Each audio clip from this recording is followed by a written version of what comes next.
안녕하세요. 저는 30대 직장인입니다. 저에게도 이렇게나 황당한 일이 있을 줄이야 꿈에도 상상 못했었는데요. 나름 평범하고도 평탄한 삶을 살고 있었다 생각을 했었는데 이번 사건으로 저에게는 완전히 삶이 바뀌었답니다. 제가 겪었던 일 여러분들께 들려드리고 싶었어요. 사실 저에게는 2년간 연애를 했던 남자친구가 있었어요. 남자친구는 2년의 연애 후에 저에게 프로포즈를 했습니다. 저는 일반 중견기업에 다니고 있었지만 남편은 대기업에 다니고 있었어요. 저보다 월급도 훨씬 더 많이 받는 능력 있는 사람이었습니다. 프로포즈를 받고 나서 양가 부모님께 인사를 드리려고 했는데 남편은 저희 집부터 인사를 가고 싶다고 하더라고요. 당연히 저희 집에서는 남편을 너무나 마음에 들어 하셨어요. 엄마는 은퇴를 하셔서 가정주부셨고 아빠는 아직 직장에 다니고 계셨지만 곧 은퇴를 바라보고 계셨기 때문에 결혼 소식에 더욱 반갑게 느끼셨답니다. 남편의 집에 인사를 가려고 하니 그때부터 남편은 저에게 이상한 말을 하기 시작했죠. 자기야, 있잖아. 다음 주에 우리 집에 인사하러 올 거잖아? 내가 우리 집에 여자친구 있다는 건 말한 적 있지만 자세하게 말한 적은 없거든. 근데 우리 집 대충 눈치는 챘겠지만 특히 엄마가 나한테 기대가 엄청 큰 거 알고 있지? 아니, 그렇다고 자기가 엄청 모자란다거나 그렇다고 말하는 게 아니라 그냥 엄마가 좀 기준이 좀 높다고. 어쨌든 우리 결혼하는 데 있어서 엄마 의견이 아주 중요한 건 아니지만 그래도 좀 수월하게 결혼하면 좋잖아. 무슨 뜻인지 알겠지? 엄마가 좀 이것저것 물어봐도 그냥 잘 대답해주고 그래주면 좋을 것 같아. 알겠어. 그런데 왜? 어머님이 나 벌써부터 마음에 안 드신다고 하셨어? 그러고 보니 우리 연애할 때 한 번도 양가 부모님을 본 적이 없었네. 주원 씨, 전에 만났던 여자들은 다 소개를 해줬었다고 했었나? 아마 그래서 내가 좀 탐탁지 않을 수도 있겠다. 그렇지? 전에 만났던 사람들은 다 주원 씨 부모님 연애하면서 한 번쯤은 봤었는데 나는 2년 연애하면서도 한 번을 안 봤었잖아. 저번에 명절 때라도 한 번 인사를 드려볼 걸 그랬나 보다. 안 그래도 주원 씨가 자기 부모님 조금 고지식한 면이 있다고 하시길래 나도 준비 잘하고 있어. 선물도 엄청 신경 쓰고 있으니까 너무 걱정하지 마. 나는 걱정 안 해. 소미 씨가 알아서 척척 잘할 거라고 생각은 하지만 엄마가 좀 유난이야. 그래서 그래. 엄마가 하는 얘기는 크게 신경 안 써도 돼. 어차피 우리 둘만 잘 살면 되는 거잖아. 내가 결혼을 해도 소미 씨랑 하지 누구랑 하겠어? 자기랑 결혼하고 싶다고 하니까 엄마가 이것저것 좀 물어보시긴 했는데 말해준 걸로는 아직 성에 안 차시는 것 같더라고. 이건 내 생각이 아니라 엄마가 좀 기준이 높은 것 같아. 어디서 들었는지 능력 좋은 사람들 만날 수 있다고 생각을 하시는 모양이야. 자기가 능력이 없다는 거 아니라는 거 알지? 그래, 알겠어. 주원 씨가 이렇게 나한테 말하는 거 처음인 것 같네. 어머님께서 많이 궁금해 하셨나 봐. 그렇지? 어머님 기준에 내가 맞출 수 있을지는 나도 모르겠지만, 나도 열심히 잘 준비해서 잘 보여보도록 노력할게. 알았지? 만약에 어머님께서 마음에 안 들어 하실지라도, 그때 되면 다른 방법을 찾아봐야지. 그 전에 내가 열심히 잘 준비하고 잘 보이려고 노력할 테니까 너무 걱정하지 마. 남편은 시부모를 뵙기도 전부터 저에게 신신당부를 했어요. 선물은 이렇게 준비를 해야 하느니 어떤 옷을 입는 게 더 좋을 것 같다느니 가서 말을 했을 때 너무 상처받을 수도 있다면서 미리 저에게 경고를 주는 듯 했습니다. 사실 시부모님을 뵙는 자리가 긴장이 되긴 했지만 그때까지만 하더라도 남편의 인성이 좋은 사람이라고 생각했기에 시부모님도 괜찮을 거라 생각했던 것 같아요. 그렇게 저는 처음 시부모님을 만나 뵙게 되었습니다. 처음 인사를 간 곳에서 자리에 앉자마자 시작된 건 시모의 호구조사였어요. 어머님, 아버님 처음 뵙겠습니다. 주원 씨랑 만나고 있는 강솜이라고 합니다. 전부터 어머님, 아버님 뵙고 싶었는데 이렇게 만나 뵙게 되었네요. 어머님께서 전통 한과를 좋아하신다고 해서 선물로 준비를 해봤어요. 어울리는 전통주도 같이 들어있으니 나중에 같이 드셔보셔도 좋을 것 같아요. 여기까지 오시기에 불편하시지 않으셨어요? 제가 어머님, 아버님 댁으로 찾아뵈려 했는데 주원 씨가 여기 좋아하신다고 해서 준비를 해봤어요. 첫 인사인데 과자 쪼가리를 준비했니? 허참. 뭐 그래도 아무것도 준비 안 한 애들도 많았는데 주원이가 뭐라도 사들고 가라고 했니? 안 그래도 주원이한테 대충은 얘기 들었다. 주원이랑 결혼하고 싶다고. 주원이랑 2년 만났다고 하는데 솔직히 나는 2년 정도 만난 걸로 사람을 다 알 수 있다고는 생각 안 하거든? 그래서 주원이 입 통해서 듣는 것보다 직접 만나고 싶어서 이렇게 자리 마련하라고 했다. 부모님은 뭐 하시니? 주원이 말로는 어머니께서 이제 은퇴하시고 가정주부시라고? 그러면 나중에 결혼했을 때는 얼마나 도와주실 수 있는 거니? 아버님께서도 은퇴가 얼마 안 남았다고 하는데 은퇴하시기 전에 결혼 생각하는 거니? 되도록이면 아버지 은퇴를 하기 전에 결혼을 했으면 저도 좋겠지만 그렇다고 서두르고 싶은 생각은 없어요. 어머니께서는 지금은 은퇴하시고 가정주부시고 가끔씩 강의 같은 거 나가시고 계세요. 예전에 취미로 배우셨던 걸로 실버 강의 시작하셨거든요. 결혼은 되도록이면 저희가 힘이 닿는 데까지는 저희끼리 준비를 하고 싶어요. 저도 주원 씨도 사회생활을 한 지 오래된 것은 아니지만 그래도 시작은 저희 힘으로 하고 싶다고 생각하고 있어요. 물론 2년 만난 걸로 서로를 다 알 수 있다고는 말하긴 어려운 것도 맞아요. 그래도 저희는 2년 동안 서로에 대해서 많이 알아왔고 잘 맞는다고 생각을 하고 있어요. 그러니? 그럼 결혼하고 나서 임신은 언제 할 예정이니? 지금이야 일하고 있다고는 하지만 나중에 임신하면 회사에서 받을 수 있는 혜택이 있긴 하니? 나는 며느리가 임신했다고 우리 아들 등골 빼먹으면서 사는 꼴은 절대 못 본다. 아이 낳더라도 아이 봐달라 하는 것도 절대로 안 되고 아이를 낳거들랑 나중에 아이 돌보는 것까지 생각해서 낳으라고 하는 소리야. 그럼 애 낳으면 복직은 바로 할 거니? 그래도 아이는 1년은 엄마가 키워야 할 텐데 1년 정도는 쉴 수 있는 회사니. 들어보니까 그래도 잘 알려진 회사이긴 하지만 사실 대기업이라고 보기는 어렵잖아. 그래서 물어보는 거야. 엄마, 처음 보는 자리에서 뭘 그렇게 꼬치꼬치 캐물어요. 나중에 슬슬 알아가면 되는 거잖아. 그래도 소민의 회사도 얼마나 탄탄한데? 소민의 회사? 들어가고 싶어서 준비하는 사람들도 얼마나 많은데. 엄마가 너무 내 기준을 높여놓은 거 아니야? 소미가 엄마 아빠한테 잘 보이려고 많이 준비했으니까 여기서 일단 밥 먹고 근처에 디저트 맛있는 곳 있다고 하거든? 거기 가서 커피도 마시고 하자고. 너는 결혼을 한다는 게 이런 거 물어봐야지. 그럼 뭘 물어보니? 아니다 싶으면 초장부터 싹을 잘라내야 하는 거 모르니? 소미 씨라고 했지? 내 말이 무슨 뜻인지 알지? 사회생활도 많이 해봤으니까 눈치껏 내가 어떻게 생각하고 있을지 알 거라고 생각한다. 사실 우리 주원이 내가 어릴 적부터 아주 아끼면서 키웠어. 결혼을 할 때도 난 하나부터 10까지 다 신경 쓸 거고 이게 불편하면 사실 난 주원이 짝으로는 안 된다고 생각한다. 어쨌든 결혼은 한다고 하지만 결혼까지는 나도 잘 모르겠고 연애한다고 하면 좋은 경험 쌓는다고 생각하고 내가 뭐라고는 하지 않으마.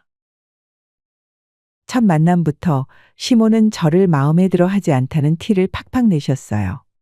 하나부터 10까지 질문에 대답을 할 때마다 얼굴을 찡그리며 불만을 표현하시는데 정말 눈물이 다 날 지경이었죠. 식사 내내 시모는 저에게 호구조사를 하듯 모든 걸 물어보셨고 전 질문에 성실하게 답변을 했어요. 시부는 내내 아무런 말도 하지 않으셨고 남편 또한 시모의 눈치만 볼 뿐 중재를 해주지 않았습니다.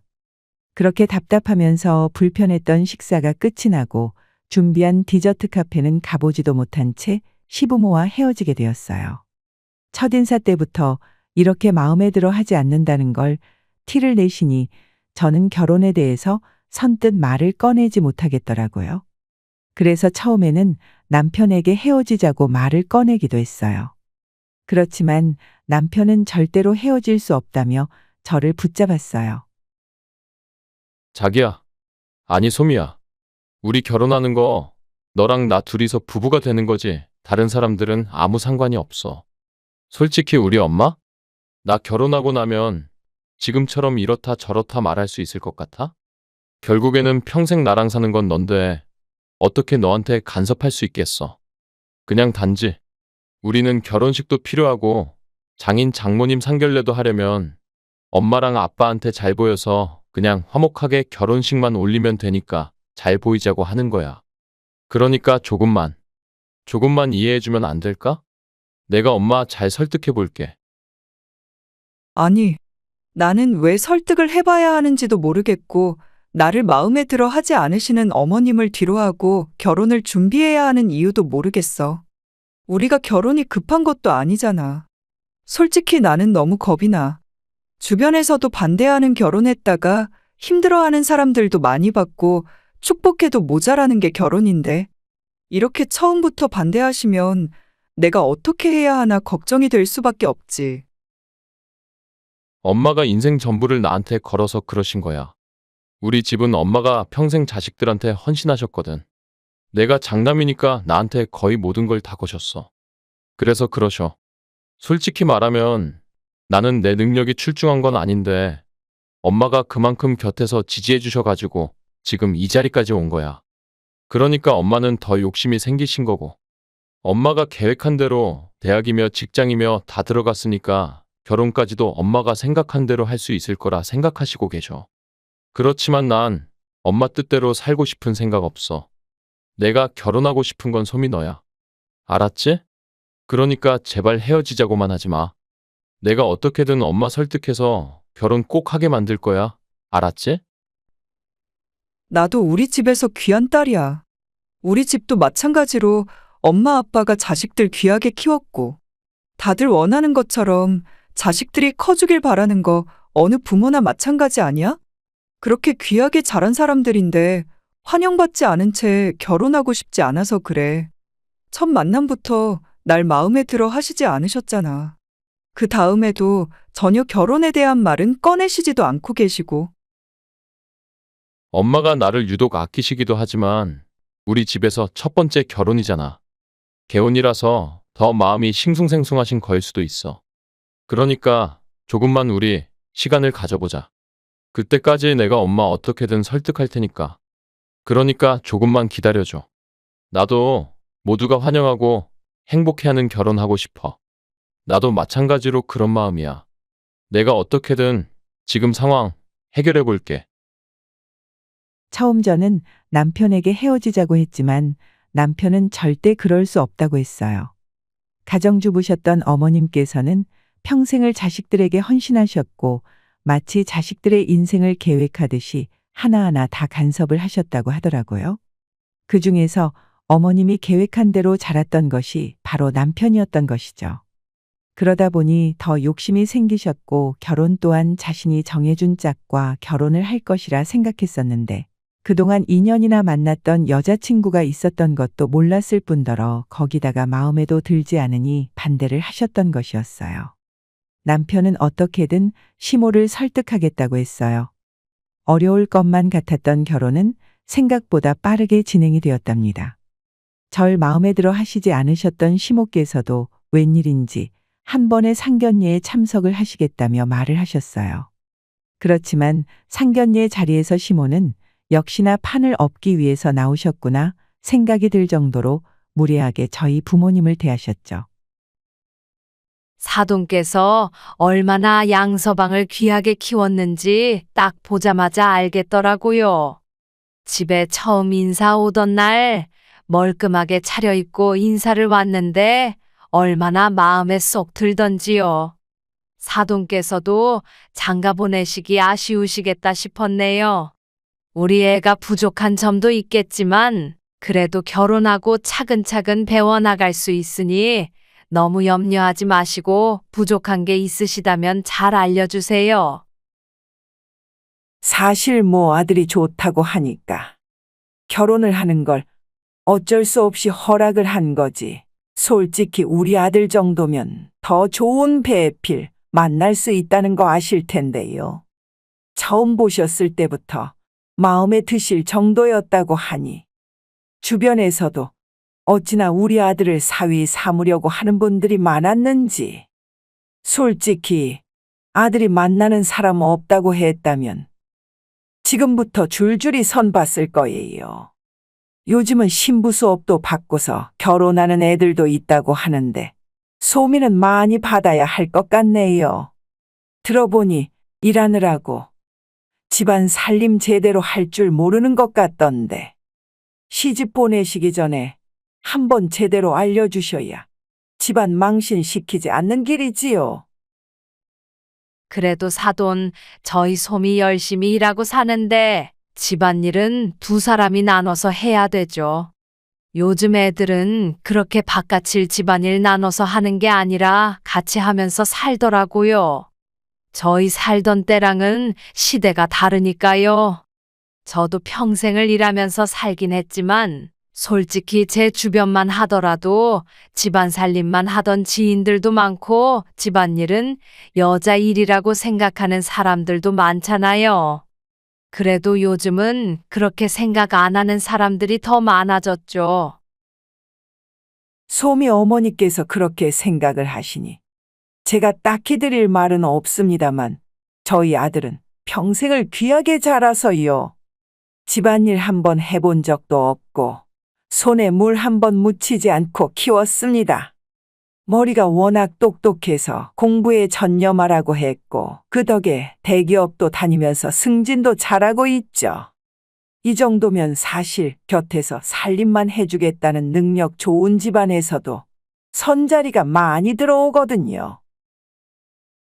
엄마, 무슨 소리 하는 거야? 장모님 아닙니다. 저 선자리 안 들어오고요. 저도 집안일 다 할 줄 알아요. 청소며 빨래는 기본이고 제가 음식까지 잘한다고요. 저번에 제가 소미 씨한테 해준 떡볶이 먹고 얼마나 좋아했는데요. 제가 간은 아주 요리사처럼 잘 맞추거든요. 그러니까 그런 건 너무 걱정하지 않으셔도 됩니다.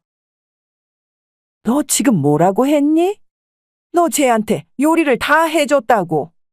내가 너를 어떻게 키웠는데? 내가 어떻게 너를 귀하게 키웠는데? 어떻게 주방에 들어갈 생각을 해? 어떻게 그럴 수가 있니? 나는 내가 집안 살림하면서 결혼하는 꼴 절대로 못 본다. 그러려거들랑 결혼에 당초 접어. 별 탈 없이 끝날 것만 같았던 상견례는 최악으로 끝이 나게 되었어요. 시모는 끝까지 자기 아들은 귀하게 컸다면서 저희 부모님께도 강조를 하셨고 저희 부모님도 처음에는 그냥 들어주시다가 결국에는 기분이 상하셨죠. 더군다나 남편이 저에게 떡볶이를 해줬다는 사실을 아시고서는 통곡하시는 시모의 모습을 보시면서 엄마 아빠는 절대로 시집 보낼 수 없다며 반대를 하고 나섰어요. 이로써 시모가 일부러 상견례에 참석해 결혼을 뒤집어 엎으려고 했다는 걸 알게 되었답니다. 남편은 말 그대로 멘붕이었죠. 처음에는 수월하게 상견례에 참석하겠다고 했던 시모가 저런 식으로 나오니 당황스러웠고 뒤이어 저희 부모님까지 결혼을 반대하고 나서니 더욱 힘들어했습니다. 저 역시 시모께서 저희 부모님 앞에서 저렇게 말을 했다는 게 용서가 되지 않았어요. 고민을 하던 저와 저희 부모님에게 남편은 결혼식 끝나면 시모와 연을 끊겠다고까지 말을 꺼냈어요. 자신 또한 평생 시모에게 시달리면서 자신이 원하지 않은 길을 걷고 있다면서 자신을 믿어달라며 몇 줄을 부탁했고 저와 부모님께서는 남편을 받아주게 되었어요.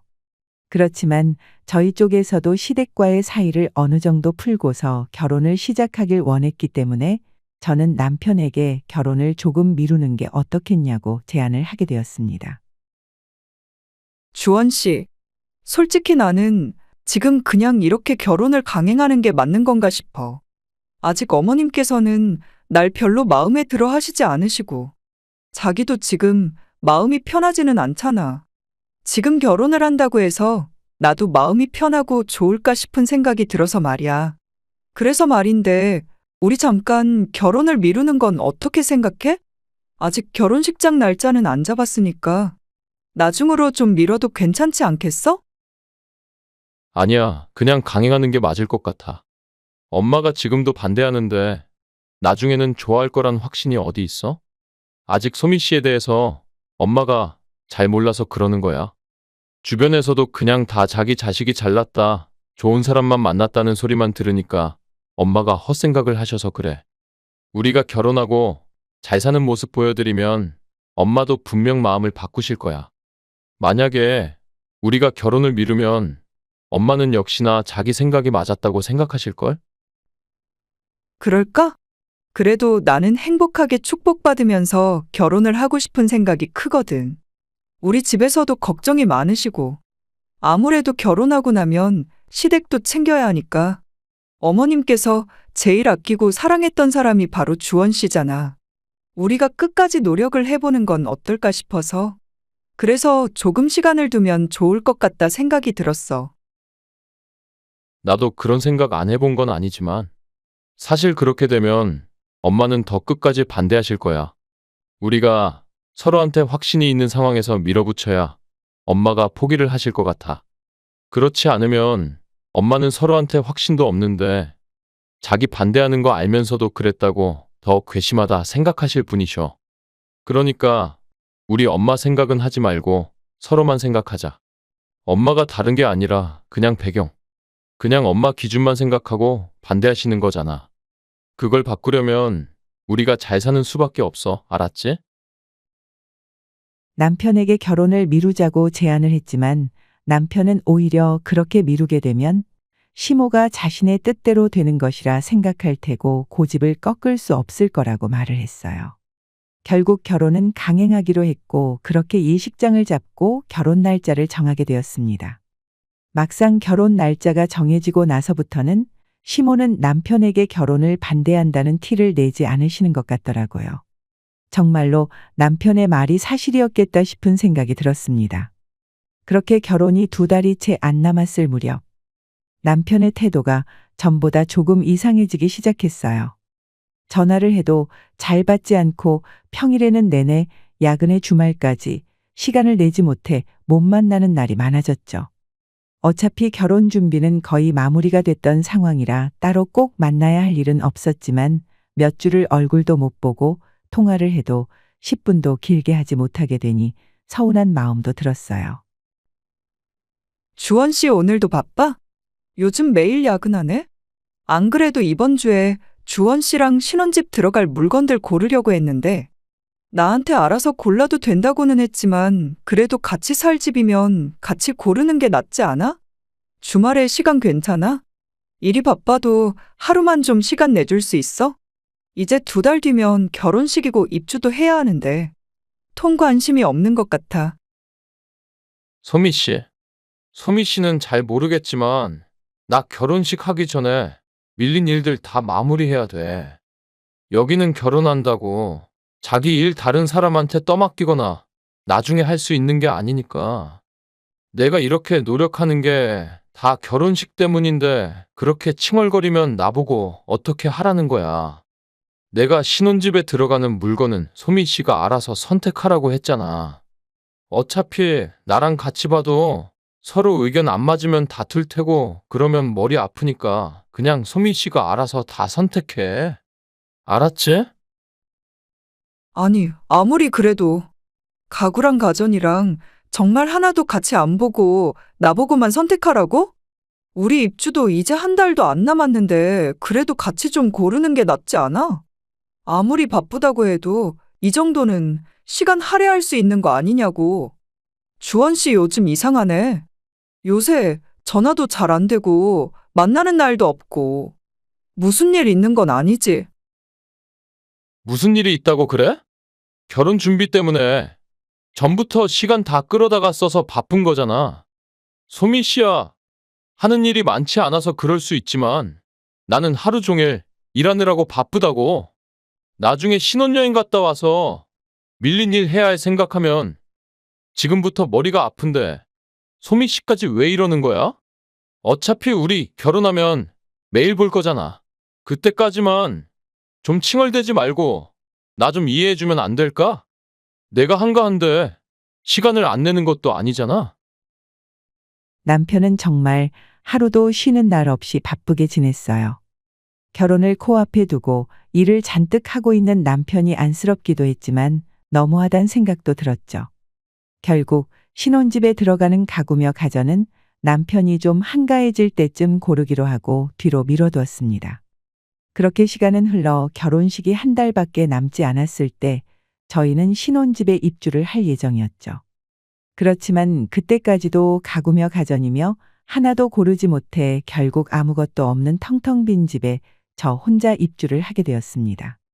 아무것도 없어도 남편이 집에 오면 그 다음 날부터 하나씩 선택할 수 있을 거라 생각했는데 남편은 너무 바쁘고 정신없는데 아무것도 갖추어진 집에 들어가 지낼 수 없다면 결혼식 이후에 입주를 하겠다고 미루더라고요. 이때부터 전 남편이 행동이 무척이나 수상하다 느꼈었던 것 같아요. 예식을 3주 앞두고 어느 날 사건은 터지고 말았습니다. 예비 남편은 갑자기 저에게 연락을 해와 충격적인 말을 꺼내더라고요. 소미 씨, 사실은 말이야. 우리가 결혼하는 게 맞는 건가 싶어서 예전부터 나도 고민을 했던 거긴 한데 이제 와서 이런 얘기하는 게 좀 웃기긴 하지만 더 시간 지나면 안 될 것 같아서 나 다른 여자랑 오늘 상견례해. 그거 말하려고 전화했어. 나 너랑은 결혼 안 할 거야. 생각해보니 엄마 말이 틀린 거 하나 없더라고. 너랑 사는 레벨부터가 다르잖아. 겨우 회사 직원으로 언제 잘릴지 모르는 애랑 결혼하는 것보다 좀 더 안정적인 직업 갖고 있는 사람이랑 결혼하고 싶어. 주원 씨, 그게 무슨 말이야? 지금 다른 사람이랑 오늘 상견례를 한다고? 언제부터 만나고 있었던 건데? 언제부터 만났길래 오늘 상견례를 한다고 하는 거야? 주원 씨, 진짜 제정신이야? 저번에 이상하다 생각했을 때부터 만났던 거야? 안 그래도 물어보고 싶었던 게 있었어. 그래서 신혼집에도 짐 하나 안 보내고 들어올 생각도 안 했던 거야? 그냥 우리 깔끔하게 끝내자. 어차피 청첩장도 지금은 가까운 지인한테만 보낸 상황이고 솔직히 지금은 파혼해도 별 탈 없잖아. 그냥 깔끔하게 끝내고 서로 각자 길 가자. 엄마가 나 정도면 부인 덕 충분히 보고 산대. 이번에 만난 여자 교사라서 안정적이고 엄마도 좋아하셔. 생각해보니까 나도 축복받으면서 결혼하고 싶더라고. 엄마가 반대하는 결혼은 안 하는 게 맞는 것 같아. 이게 뭔 헛소리야. 내가 미루자고 할 때는 듣는 척도 안 하더니만 무슨 바람이 불어서 갑자기 엄마가 반대하는 결혼은 안 한다고 하는 건데? 그 여자는 네 실체 알고서도 결혼한다냐? 너희 집 그 시꺼먼 속내 알고서도 결혼하는 거냐고. 그러지 말고 오늘 상견례라고 했지. 그래, 결혼하지 말자. 대신 나 부탁이 있어. 그 여자한테 내 이름 한번 거론해 볼래? 사실 전 남편이 만나고 있는 여자가 누구인지 알고 있었어요. 2달 전 남편의 태도가 이상하다고 느낀 이후부터 저는 남편의 행적을 쫓게 되었죠. 그러던 중 그동안 남편은 야근을 해왔던 것이 아니라 시모의 소개로 여러 여자들을 만나왔던 것이었고 그 중에 한 여자와 마음이 맞아 빠르게 상견례까지 진행하게 되었던 것이었어요. 그런데 마침 그 여자가 저와 안면이 있는 사이였어요. 알고 보니 그 여자는 친정엄마가 마지막으로 근무한 학교에서 신입 선생으로 왔던 교사였습니다. 오랫동안 교사 생활을 하셨던 엄마는 은퇴하시기 전에 신입 교사로 취임한 그 여자를 만났어요. 그때 당시 신입이라 적응을 하는 게 너무 힘들어했는데 엄마가 정말 많이 도움을 줬었거든요. 그 은혜를 잊지 않고 매해 스승의 날 때 저희 집까지 와서 챙겨줬었는데 그러면서 저도 그 여자와 안면을 텄었거든요. 바로 그 여자가 남편이 만나던 사람이라는 걸 알고 저는 까무러치게 놀라고 말았습니다. 마침 상견례를 한다면서 연락이 온 남편에게 전 마지막으로 제 이름을 한번 물어보라고 말을 했어요. 남편은 알겠다며 전화를 끊고서는 여자에게 제 이름을 언급했던 모양이더라고요. 그와 동시에 전 엄마에게 남편의 지금까지 행각을 모두 밝혔습니다. 당연히 엄마는 크게 화를 내셨고 바로 그 여자분에게 연락을 해 지금까지의 상황을 모두 밝혔어요. 알고 보니 시모는 그 동네에서 동네 부녀회장을 할 정도로 인맥이 넓었다고 하더라고요. 그러던 중 동네 지인분의 친척이었던 여자분을 소개해달라고 했던 것이었고 그렇게 두 사람이 만나게 된 거였어요. 당연히 이 사실이 밝혀지게 되면서 남편은 물론이거니와 시모까지 난리가 났습니다. 그렇게 저를 대놓고 무시하던 시모가 어디로 갔는지 저에게 연락을 해와 제발 한 번만 해명을 해달라며 부탁을 하더라고요. 내가 정말 미안하다. 나는 단지 우리 아들이 고생하지 않고 편하게 결혼했으면 좋겠다고 생각해서 내 욕심 때문에 벌어진 일이니 제발 우리 아들한테는 피해가지 않게 해주면 안 되겠니? 그리고 어머님 아는 사람이라고 하던데 맞니? 안 그래도 지금 동네에서 난리가 났어.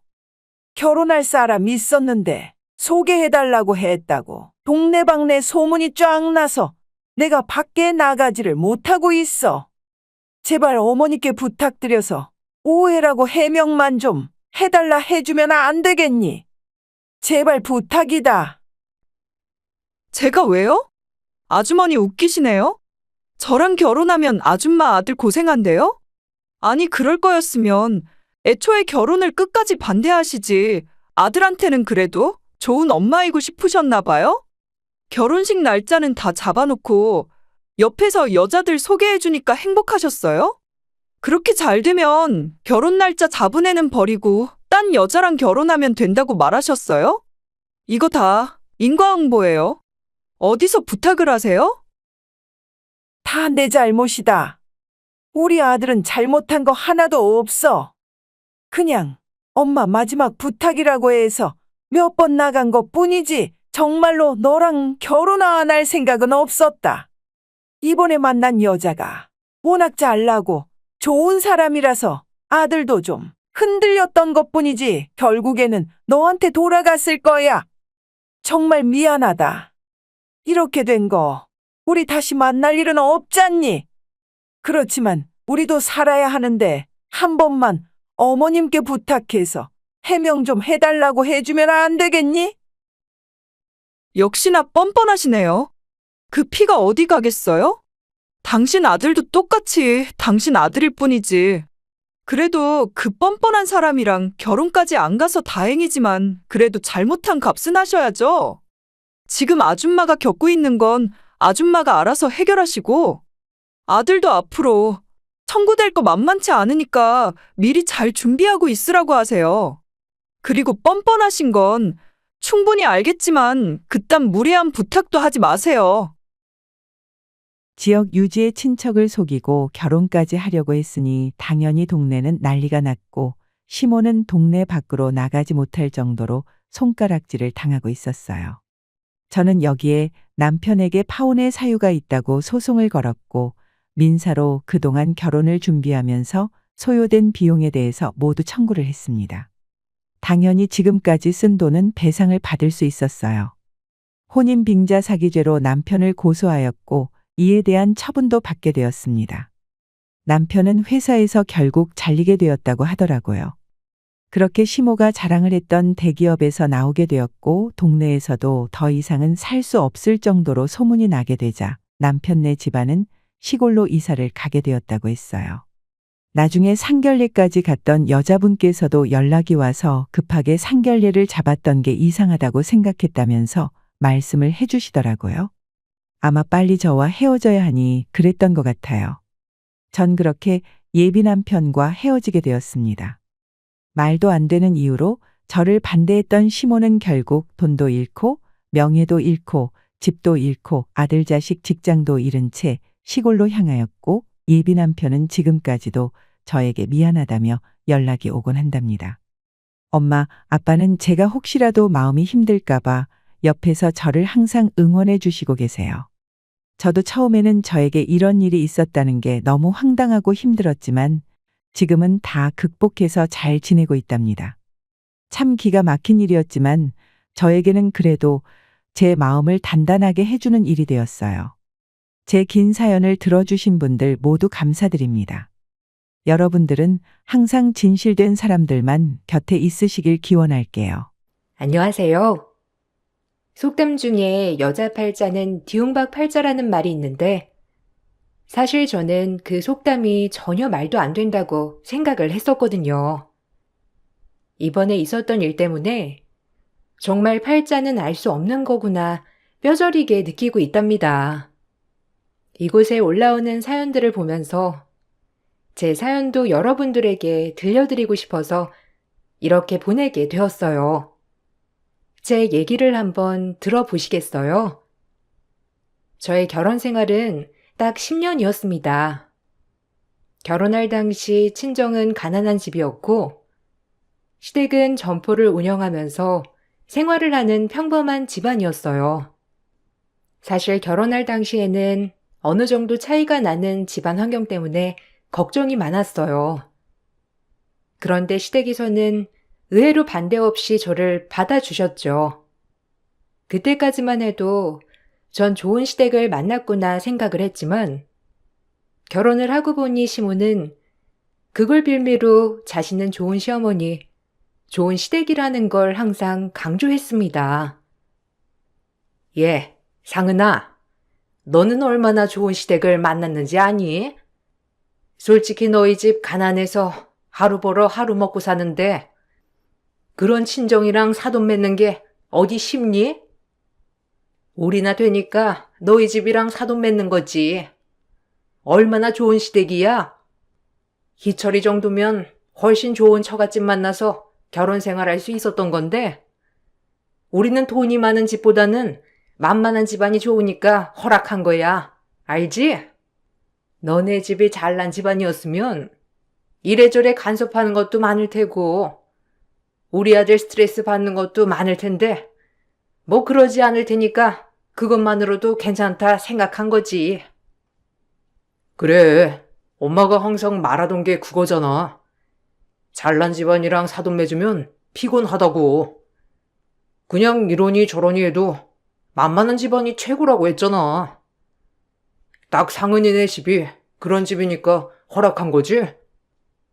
나도 그거 알고 있어. 상은이도 알고 있으니까 우리 집에 잘하는 거잖아. 얼마나 편해. 장인 장모님이 뭐라고 하는 것도 없고 그렇다고 우리 집에서 신경 써야 할 것도 없고 말이야. 그래, 요즘은 처갓집도 잘 살아야 좋다곤 하지만 솔직히 그러면 얼마나 간섭을 많이 하겠어. 그러면 우리 아들이 스트레스 받지 뭐. 네 형 봐라.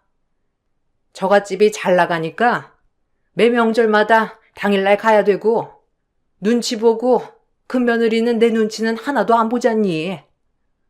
그렇게 결혼을 시키면 나랑 아들만 스트레스 받는 거지 좋은 게 하나도 없다니까. 결혼은 이렇게 만만한 집안이랑 해야 좋은 거야. 그래, 형수님네 집은 너무 잘났으니까 엄마가 또 한 소리 못 하잖아. 형수님도 엄마가 뭐라 해도 들을 사람도 아니고. 그런 면에서 내가 와이프감은 잘 골랐어. 그렇지, 엄마? 상은이네 집이 잘난 집이었어 봐. 엄마가 뭐라고 하는 거 상은이가 듣기라도 했겠어? 그나마 상은이네 집이 부족한 게 있으니까 엄마가 하는 말도 잘 듣고 그러는 거지. 여보, 당신도 시댁 좋은 건 만났다는 것만 알아둬. 처음에는 좋은 뜻으로 하는 말이라고 생각을 했었는데 시간이 지날수록 그게 아니라는 걸 알게 되었어요. 바로 자신의 뜻대로 움직일 수 있도록 하기 위해서는 처갓집이 조금 부족한 곳을 선택해야 좋다는 뜻으로 말했던 것이죠. 즉 우리 집을 무시하는 말이었어요. 시모는 정말 시도 때도 없이 그런 말을 하기도 하고 주변 사람들과 대화를 하면서도 자신은 작은 며느리네 집은 만만해서 좋다는 말을 서슴없이 했어요. 그럴 때마다 주변 사람들은 그런 말은 상처가 될 수 있다고 해도 시모는 작은 며느리는 괜찮다면서 대수롭지 않게 생각을 하셨죠. 그때는 친정집이 가난하다는 것도 사실이었기 때문에 마음은 아팠지만 어떻게 말을 해야 할지 몰랐어요. 마음은 슬펐지만 진실이었기 때문에 반박할 수 없었죠. 시모는 큰며느리인 형님은 한 번도 무언가를 시키지 않으셨지만 저는 매번 무슨 일이 있을 때마다 부르셨어요. 제 앞에서는 제가 편하고 작은 아들이 편해서 그런 거라고 하셨지만 결국에는 큰아들과 큰며느리는 만만하지 않고 저희는 만만했기 때문에 저희만 부르는 것이었습니다. 아이를 임신하고 나서도 막달 때까지 시모는 시댁 점포에 오라며 부르셨어요. 막달 전까지는 어느 정도 움직일 수 있었는데 막달 때는 움직이는 것도 힘들어서 더 이상 오지 못하겠다고 한 적도 있었어요. 어머님, 제가 이제 막달이라 움직이는 게 힘들어서요. 조금만 걸어도 숨이 차고 힘들어서 무거운 물건도 드는 것도 어렵고 언제 아이가 나올지도 모르는데 이제 여기는 못 올 것 같아요. 병원에서도 아직 빈혈기가 있어서 안정을 취해야 한다고 하고 저도 그래야 할 것 같아서요. 막달이니 이제는 집에서 좀 있어야 할 것 같아요. 예, 애는 너만 낳았니? 나도 둘이나 낳았는데 너보다 훨씬 몸도 약하고 애들은 더 컸어. 그런데도 애 낳기 하루 전까지도 일했다니까. 네가 빈혈이 있는 건 다 움직이지 않아서 그런 거야. 그럴수록 운동도 하고 자주 움직여야 아이 건강하게 낳는 거지. 너 그러다가 자연분만 못하면 어쩌려고 그래? 애 건강하게 키우려면 어떻게든 자연분만 해야 하지 않겠어? 네가 그렇게 집에만 가만히 있으면 애가 건강하게 나온다니? 의사도 네가 어떻게 생활을 하는지 모르니까 자꾸 쉬라고 하는 거지. 팔다리 멀쩡한데 무슨 쉰다고 그래? 그게 아니라 빈혈이 있어서 너무 움직이면 안 된다고 해서요. 자연분만 하는 건 제가 하고 싶다고 하는 게 아니잖아요. 어쨌든 몸도 무겁고 힘들어서 여기까지는 못 올 것 같아요. 차도 없고 매번 버스 타고 오잖아요. 버스 타고 오면서도 힘들고 정류장까지 가는 것도 힘들어서요. 어머니 막달이니 조금만 이해해 주세요. 누가 보면 너 혼자 애 낳는 줄 알겠다. 엄마라면 다 애 낳고 그러는 거야. 무슨 이렇게 유난이야? 걸어 다녀야 애가 건강하게 나오는 거지.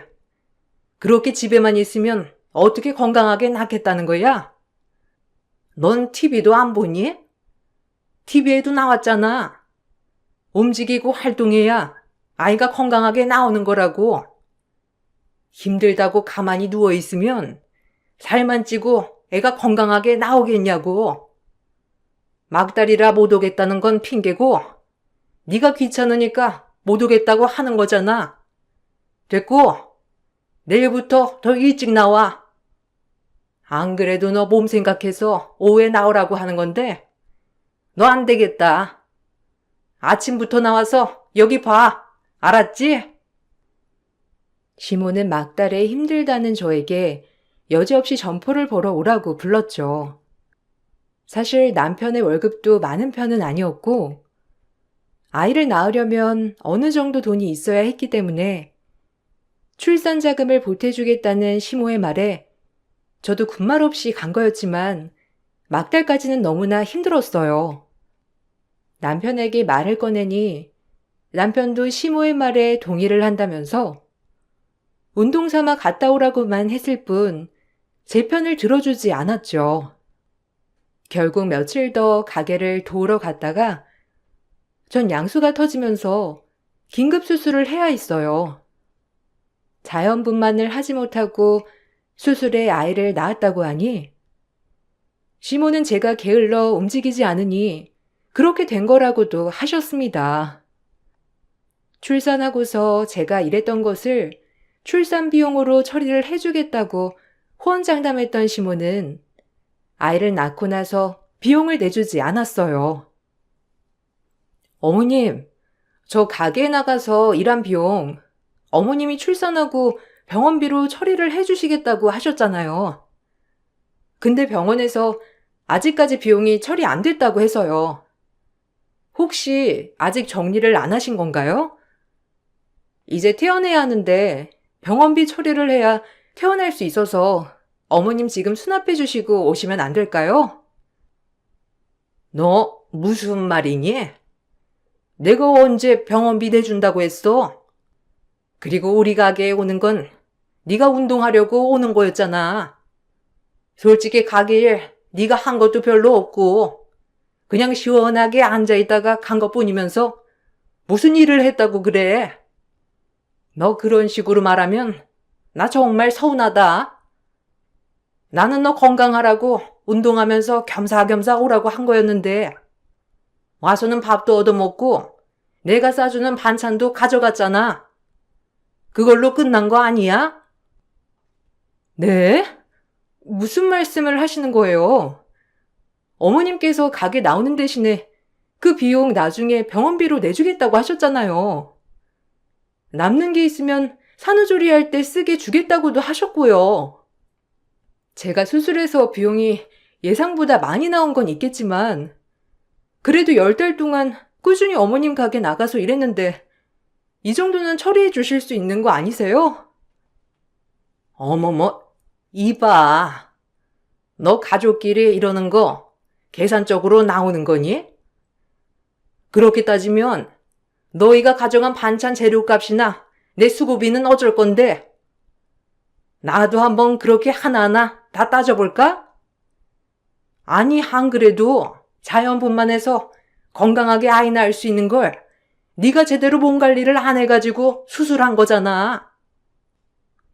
그것만으로도 나 너무 서운한데 어떻게 지금 돈을 내달라고 당당하게 얘기하는 거야? 너 진짜 웃긴 애구나. 시모에게 그간 일한 비용으로 병원비를 내달라고 해도 시모는 그런 말을 한 적이 없다면서 시치미를 떼셨어요. 결국 친정에서 병원 비용을 모두 처리를 해 주셨죠. 그때 일이 있은 후로 사실 시모가 저희 집에 오지 않을 것이라 생각을 했는데 그건 제 착각이었습니다. 병원에서 태어난 이후 시모는 하루도 빠짐없이 집으로 찾아왔어요. 매일매일 집으로 와서 가만히 아이만 보고 있었고 점심부터 저녁까지 제가 차려주는 밥상을 먹고서는 집으로 돌아가셨습니다. 아이가 태어나고 한 달이 지날 무렵부터는 시모는 아이는 자기가 보고 있을 테니 점포 가서 일을 하고 오라고 하셨어요. 예, 너 가만히 앉아있지 말고 옷 입고 얼른 가게 좀 나가봐. 유축 간 거 있지? 어차피 아이 이제 분유랑 섞여서 먹인다며. 그러면 여기 그렇게 앉아있을 시간이 어디 있니? 가서 일해야지. 가게 가서 물품 좀 정리하고 청소도 싹 해놓고 아르바이트생 1명 뽑았는데 영 일을 시원치 않게 하네. 걔가 어제 정리해둔 거 있을 텐데 네가 다시 정리해놔. 네? 어머님, 저 아직 출산한 지 한 달밖에 안 됐어요. 그리고 아이 수유도 해야 하는데 어떻게 가게 일을 보러 가요? 저 못 가요, 어머님. 안 그래도 어머님께 말씀드리려고 했는데 이제 집에 이렇게 자주 안 오셔도 돼요. 어차피 친정엄마도 가끔 오시고 도우미도 오시는데 어머님까지 오실 필요는 없을 것 같아요. 어머님 가게도 있으신데 거기 가서 가게 보셔야죠.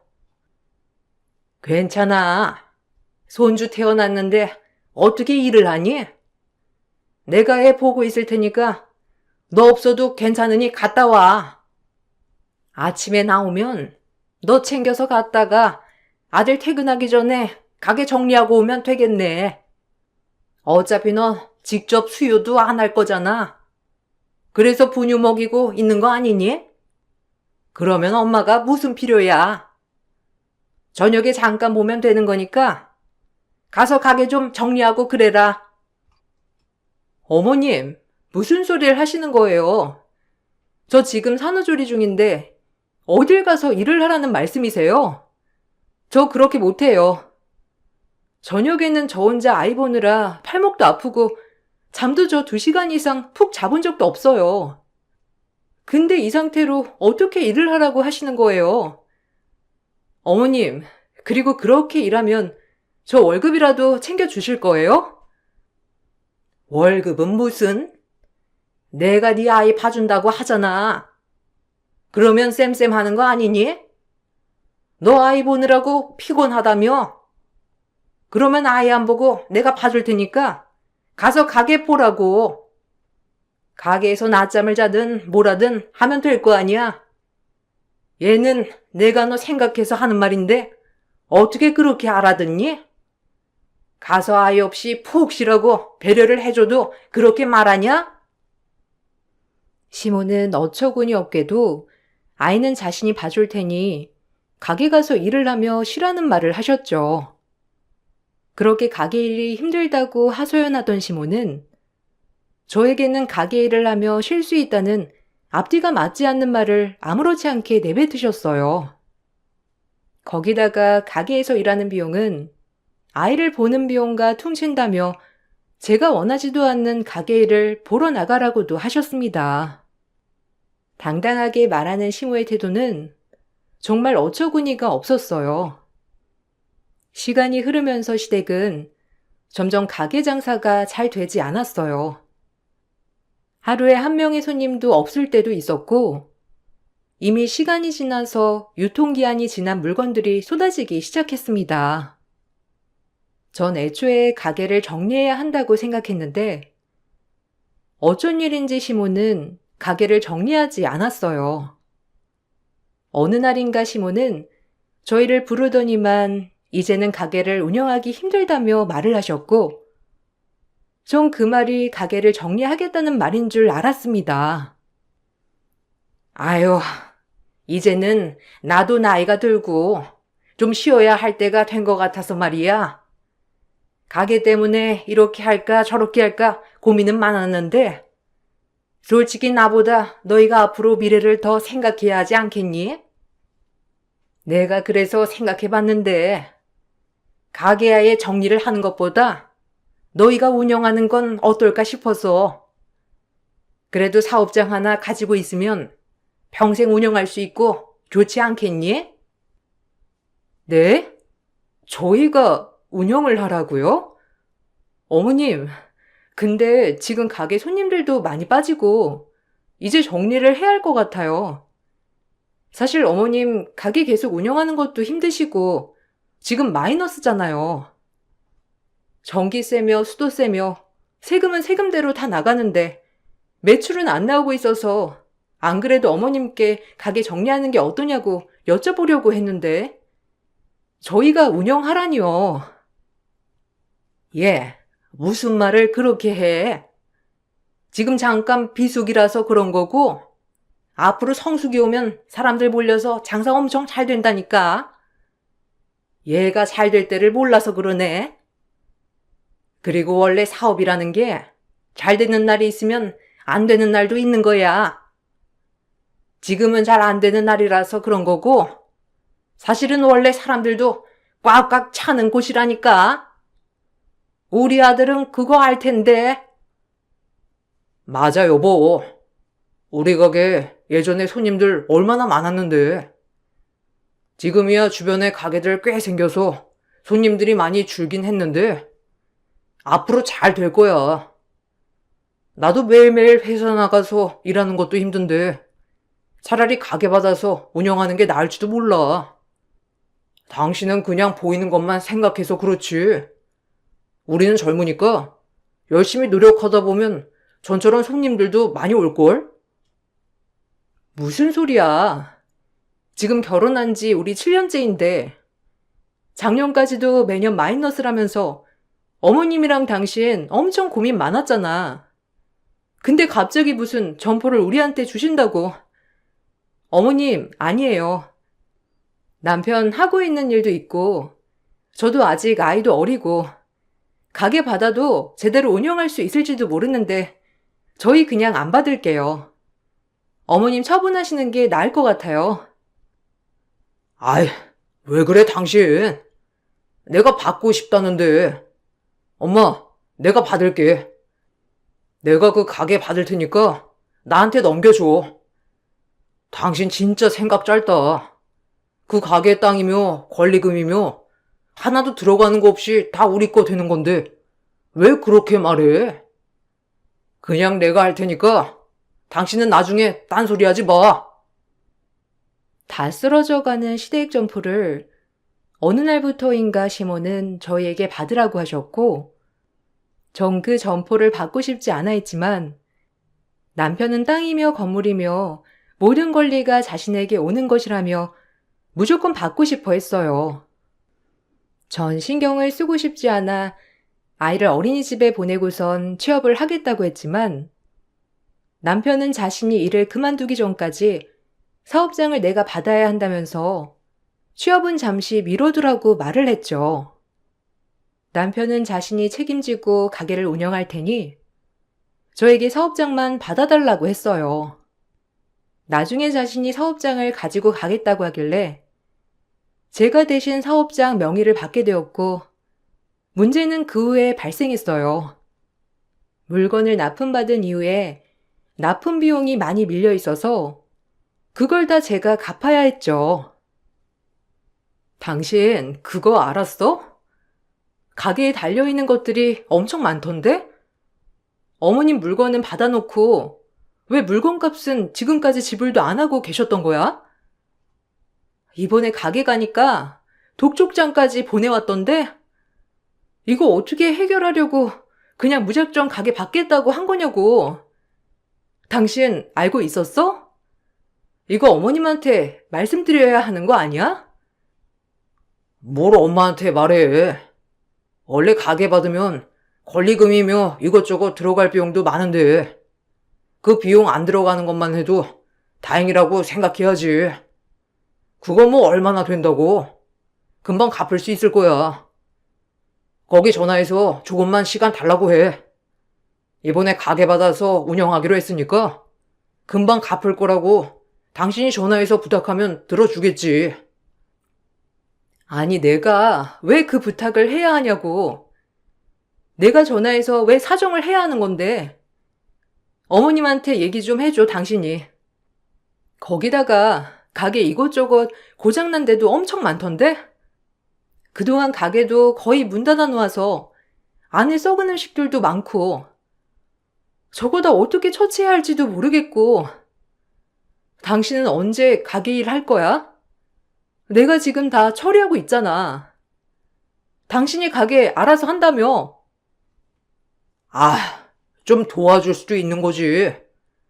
당신은 가족이면서 무슨 그렇게 계산적이야? 그냥 좀 보고 있어. 내가 지금 놀아? 나도 일 다니고 있잖아. 우선은 당장 그만둘 수 없으니까 당신이 좀 가게 일 봐주고 그럴 수 있는 거 아니야? 어차피 초반에는 당신도 도와줘야 돼.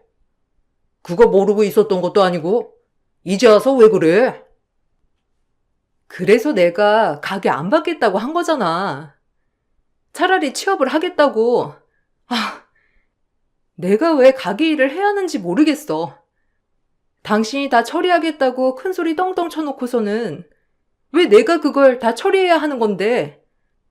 나 못하니까 당신이 처리를 하든 가게 처분을 하든 알아서 해. 가게 앞으로 된 빚도 내가 못 갚으니까 당신이 알아서 처리하라고. 진짜? 왜 그래? 조금만 고생하면 그 가게 다 우리 재산 되는 건데 당신 진짜 이럴 거야?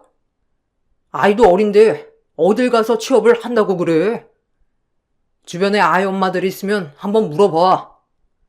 애 맡기면서 일하는 게 어디 쉬운가?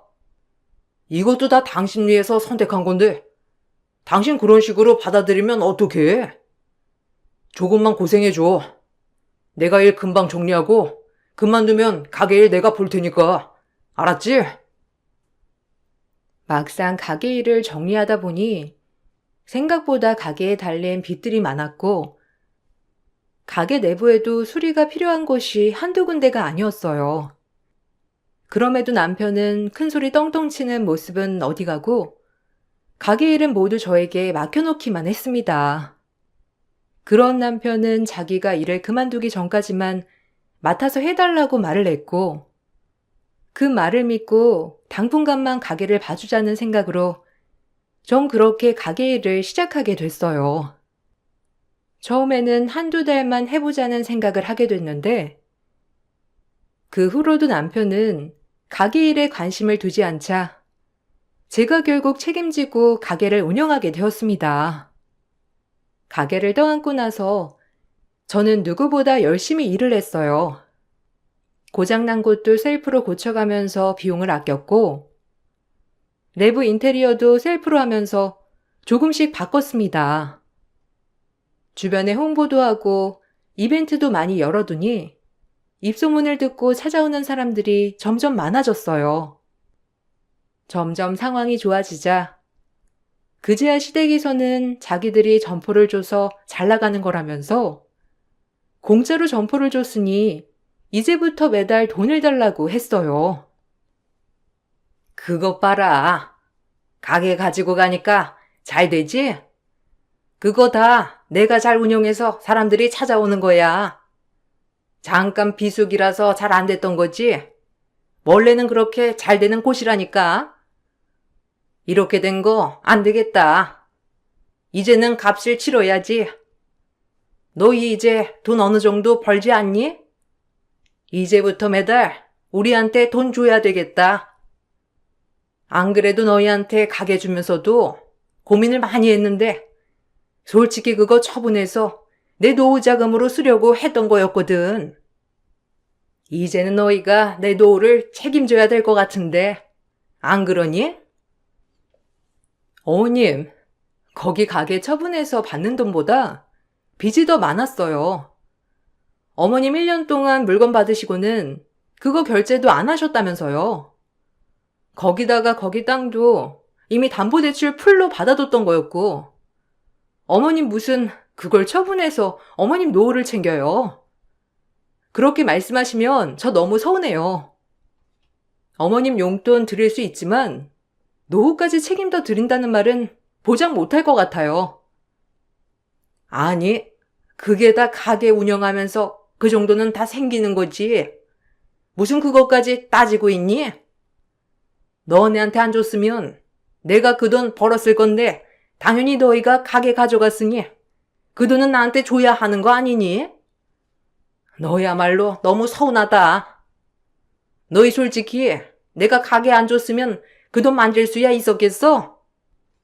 내가 가게 하라고 떠밀려서 주니까 지금 그 돈 벌 수 있는 거 아니야. 맞아, 엄마. 여보가 지금 좀 예민해서 그래. 그래도 우리 여보가 열심히 일해가지고 밀렸던 것들도 다 처리하고 돈도 잘 벌고 있잖아. 사업 안 해봐가지고 어떤 건지 잘 몰라서 그런 거니까 엄마가 이해해. 안 그래도 돈 받은 걸로 용돈 드리려고 했어. 그러니까 너무 그렇게 서운해하지 말고 여보도 너무 그렇게 예민하게 말하지 마. 빚더미만 있었던 점포를 얼떨결에 떠안아 고생하며 키워놨더니 시모는 자기 덕이라면서 돈을 달라고 당당하게 요구하셨습니다. 그동안 전 아이를 안고 업으면서 가게를 살리려고 이리 뛰고 저리 뛰었는데 그렇게 고생할 때는 아이 한번 봐주지 않더니 잘 되고 나니 자기 덕이라는 게 어처구니가 없었어요. 그래도 가게를 주면서 상황이 많이 풀렸기 때문에 미운하고나 시모의 덕이 있긴 있겠다 싶어 그 후로부터는 시모에게 용돈 명목으로 생활비를 보내드리곤 했죠. 점포는 시간이 흐를수록 더 잘 됐어요. 저도 주변 시장 상황을 매일 확인하면서 유행하는 것이 있으면 누구보다 발빠르게 움직이고 저렴하게 물건을 팔기 위해서 밤낮 없이 움직였어요. 그러다 보니 다른 지역에서도 저희 가게를 찾아오시는 분들이 많았죠. 점점 더 점포가 잘 되면서 한 달 수입이 남편 월급보다 몇 배는 더 벌게 되었어요. 그런 상황까지 되자 어느 날부터 시댁에서는 다시 가게를 받아가겠다며 황당한 소리를 하곤 했어요. 내가 아무리 생각을 해봐도 너희한테 그 가게 공짜로 넘겨준 게 너무 과했던 것 같아서 말이야. 안 그래도 내가 생각을 해봤는데 그 가게 다시 나한테 넘겨줘야 할 것 같다. 아니 내가 아니라 우리 큰아들한테 넘겨줘야 할 것 같아. 생각해보니까 원래 재산은 큰아들부터 주는 거 아니겠니? 내가 큰아들네는 알아서 잘 사니까 그냥 넘어갔었는데 그건 도리에도 안 맞는 것 같고. 네? 어머님, 무슨 소리세요? 그 가게 이제 제 가게예요. 제가 운영한 지 벌써 2년이 다 돼가는데 무슨 어머님한테 다시 드리라는 거예요? 어머님이 남기신 빚 다 처리하느라고 지금껏 고생만 하고 이제야 돈 벌고 있는데 무슨 넘겨줘요. 그리고 어머님이 공짜로 주신 거 아니시잖아요. 다 쓰러져 가서 경매에 넘어가기 직전 가게를 제가 살려놓았는데 무슨 소리를 하시냐고요. 어머, 너 가족끼리 이런 거 욕심내는 거니? 얘가 돈맛 한번 보더니만 예의까지 밥 말아 먹었나? 웬일이야 정말? 네가 이러니까 더 안 되겠다. 그 가게 이제 다시 내놔. 그거 원래 내 가게였잖니. 너한테 공짜로 넘겨준 건데 내가 달라고 하면 다시 줘야 하는 거 아니야? 넌 비켜. 우리 큰아들이 책임자다. 다시 가지고 갈 테니까 욕심 부리지 말고 당장 두고 나가라고. 아, 엄마, 왜 그래? 갑자기 왜 이러는 거야? 엄마 이러지 마. 나중에 다시 나랑 얘기하고 오늘은 그만해. 지금까지 와이프가 고생하면서 키운 곳인데 갑자기 그렇게 다시 내놓으라고 하면 어떡해? 엄마 그러지 말고 다음에 얘기해. 형이랑도 내가 잘 얘기할 테니까 엄마 제발 그렇게 말하지 마. 아니 얘가 왜 이래? 하다 이제 아들까지 홀렸니? 뭘 했길래 우리 아들이 이렇게 나와? 이 여우 같은 기집애가 아주 그냥 얘를 홀려놨네. 너 그 가게 네 거 아니잖아. 더군다나 가게 우리 아들 건데 가난한 집에서 시집 와서 그런가? 돈 욕심이 아주 그득그득이네. 뭐하니? 얼른 서류 안 가지고 오고. 시모는 당장 서류를 가지고 오라면서 저에게 소리를 쳤고 전 그런 시모의 태도를 보면서 어처구니가 없었습니다. 시모는 당장 서류 정리하고 나가라면서 화를 내기 시작했죠. 제가 지금까지 노력했던 것은 아무런 인정도 해주지 않고 그저 다시 가져가려고 하니 너무나 화가 났습니다. 참고 참았던 분노는 결국 폭발하게 되었고 그동안 꾹꾹 참아왔던 제 속마음이 결국 시모의 행패에 터지고 말았습니다. 가게 한편에 보관되어 있던 서류를 들고 전 시모 앞에 꺼내 놓았어요. 시모는 서류를 받아들고는 신난 얼굴로 보다가 눈이 휘둥그레지면서 저를 쳐다봤죠. 당연히 놀랄 수밖에 없는 서류였는데 바로 가게 명의가 제 친정 부모님으로 되어 있었기 때문이었어요. 아니, 이게 무슨 짓이야? 너 지금 시댁 재산을 너네 집으로 빼돌린 거니? 아이고 참, 가난한 집에 겨우겨우 걷어줬더니만 재산까지 빼돌리다니? 내가 호랑이를 키웠어. 너 지금 이게 뭐 하는 짓이야? 너 경찰에 신고할 거야. 내가 너 고소할 거라고. 지금까지 우리 속이면서 재산까지 다 빼돌린 거야? 아들, 이거 너 아는 거야? 지금 얘가 네 재산 다 빼돌린 거 아니니? 재산을 빼돌리다뇨. 그 뒤에 있는 각서도 좀 읽어보셔야죠, 아주머니. 그 잘난 아드님, 지금껏 밖에서 뻘짓하고 있었던 건 아시나 모르겠네요. 회사도 뻔히 다닌다고 해놓고서는 가게 잘 되고 나서는 그만두고 밖에서 칠렐레 팔렐레 돈 쓰고 돌아다닌 건 아세요? 모르시겠지. 모르니까 그런 똥 같은 말을 뱉어내는 거겠지. 당신 아들 밖에 딴 여자 만나느라고 지금껏 모은 돈 다 썼어. 재산을 빼돌린 건 내가 아니라 당신 아들이라고. 뭐? 아주머니? 네가 드디어 돌았구나. 돈 맛을 보더니만 네가 드디어 돌았어. 어디서 큰 소리야? 우리 아들이 무슨 재산을 빼돌려? 가게 운영하면서 번 돈 네가 다 가지고 있었으면서 뭔 소리를 하는 거야? 아들, 네가 한번 얘기해봐. 얘가 한 소리가 진짜야? 정말로 네가 재산 빼돌리고 밖에서 딴 여자 만나고 그랬어? 네가 한번 얘기해봐.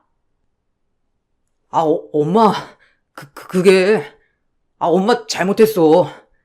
내가 그러려고 그런 게 아니라 내가 잠깐 정신이 나갔었나 봐. 엄마 그러니까 이제 소리 그만 질러. 이러다가 와이프가 이혼하자고 하겠어. 엄마, 나 이혼하면 진짜 빈털털이야. 엄마 제발 그렇게 화내지 말고 진정해. 여보, 미안해. 내가 다 잘못했으니까 이제 그만 얘기하고 조금만 진정해서 다음에 얘기하자. 진정? 지금 내가 진정하게 생겼니? 네 엄마가 나한테 하는 꼴을 봐. 내가 진정하게 생겼냐고. 거지 같은 가게 내가 다 살려놨더니만 돈 달라고 발광하고 거기다가 이제 와서 다시 가게 내놓으라고? 지금 내가 미치지 않게 생겼어? 모자가 쓰레기 짓은 다 하고 다니네. 야, 내가 너랑 왜 사는지 모르겠다. 이혼하자. 네 엄마 데리고 사라져. 사실은 남편은 밖에서 외도를 하고 있었어요. 이미 가게를 인수하고 난 후부터 남편은 신이 나서 회사를 그만두었던 상황이었습니다. 그러면서 이런저런 핑계로 월급을 못 받는다고 하고선 그 돈을 외도를 하느라 다 써버린 것이었어요. 심지어 시댁에 생활비를 줘야 한다며 저에게 받아간 돈도 썼던 거죠. 남편의 외도를 알게 되고 나서 저는 이혼을 하려고 했지만 남편은 이혼만은 절대 안 된다며 모든 재산을 저에게 넘겨주겠다는 각서를 쓰게 되었어요. 모든 재산 명의를 바꾸고서는 공증까지 받았고 그렇게 점포는 친정 명의로 바꾸게 되었습니다.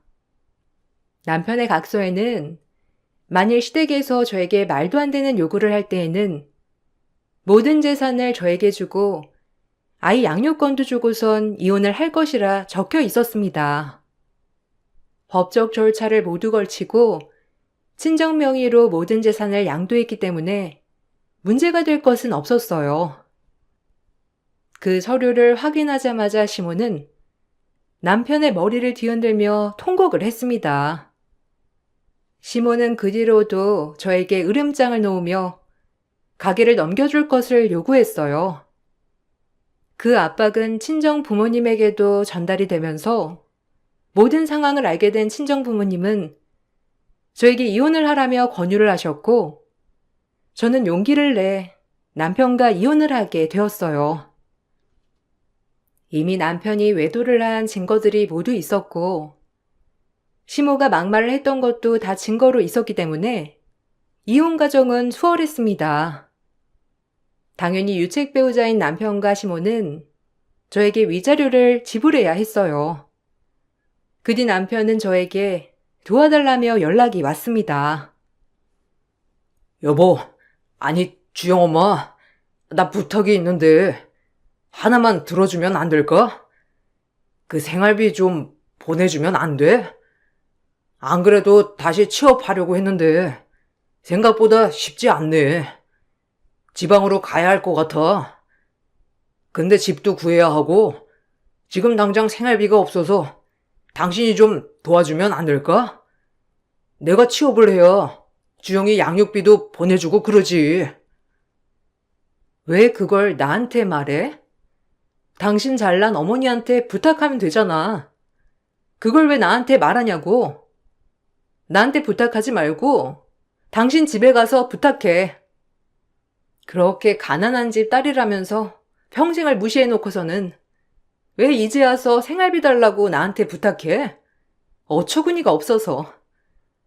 안 그래도 당신한테 연락하려고 했는데 당신 엄마 아직까지도 나한테 돈 달라 막말하거든? 경찰에 신고하기 전에 그만하라고 좀 해줄래? 그건 내가 미안해. 엄마는 내가 알아서 정리를 할게. 아직 받아들이기 힘드신가 봐. 조금만 이해해주면 안 될까? 내가 다신 연락하지 말라고 단단히 일러둘 테니까 조금만 기다려줘. 우리 이번에 집도 다 정리해서 이사가. 형이랑 형수님도 연락도 안 되고 같이 지방으로 내려가서 살아야 할 것 같아.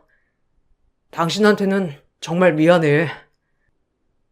저와 이혼을 하고선 남편은 시댁으로 들어가 생활을 했지만 취업이 잘 되지 않았어요. 남편의 형과 형수는 자신들에게 시댁 식구들이 들러붙을까 싶어 그날 이후로 연을 끊었다고 하더라고요. 결국 남편은 시댁집을 처분해 시골로 이사를 갔고 시모는 여전히 저에게 가게를 내놓으라는 연락을 한답니다.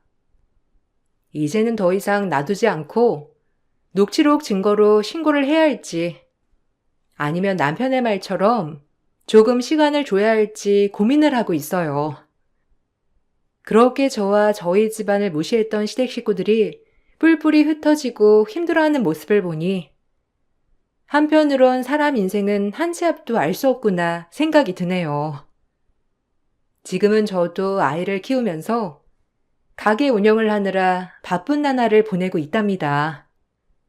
열심히 일한 보람을 금전적인 보상으로 받고 있어요. 제 긴 사연을 들어주셔서 감사드립니다. 여러분들도 항상 행복하게 지내시길 바랄게요. 안녕하세요. 서울에 살고 있는 여성입니다. 올 한 해를 되돌아보며 많은 것들이 생각나는 밤이라 이렇게 글을 써보려고 해요.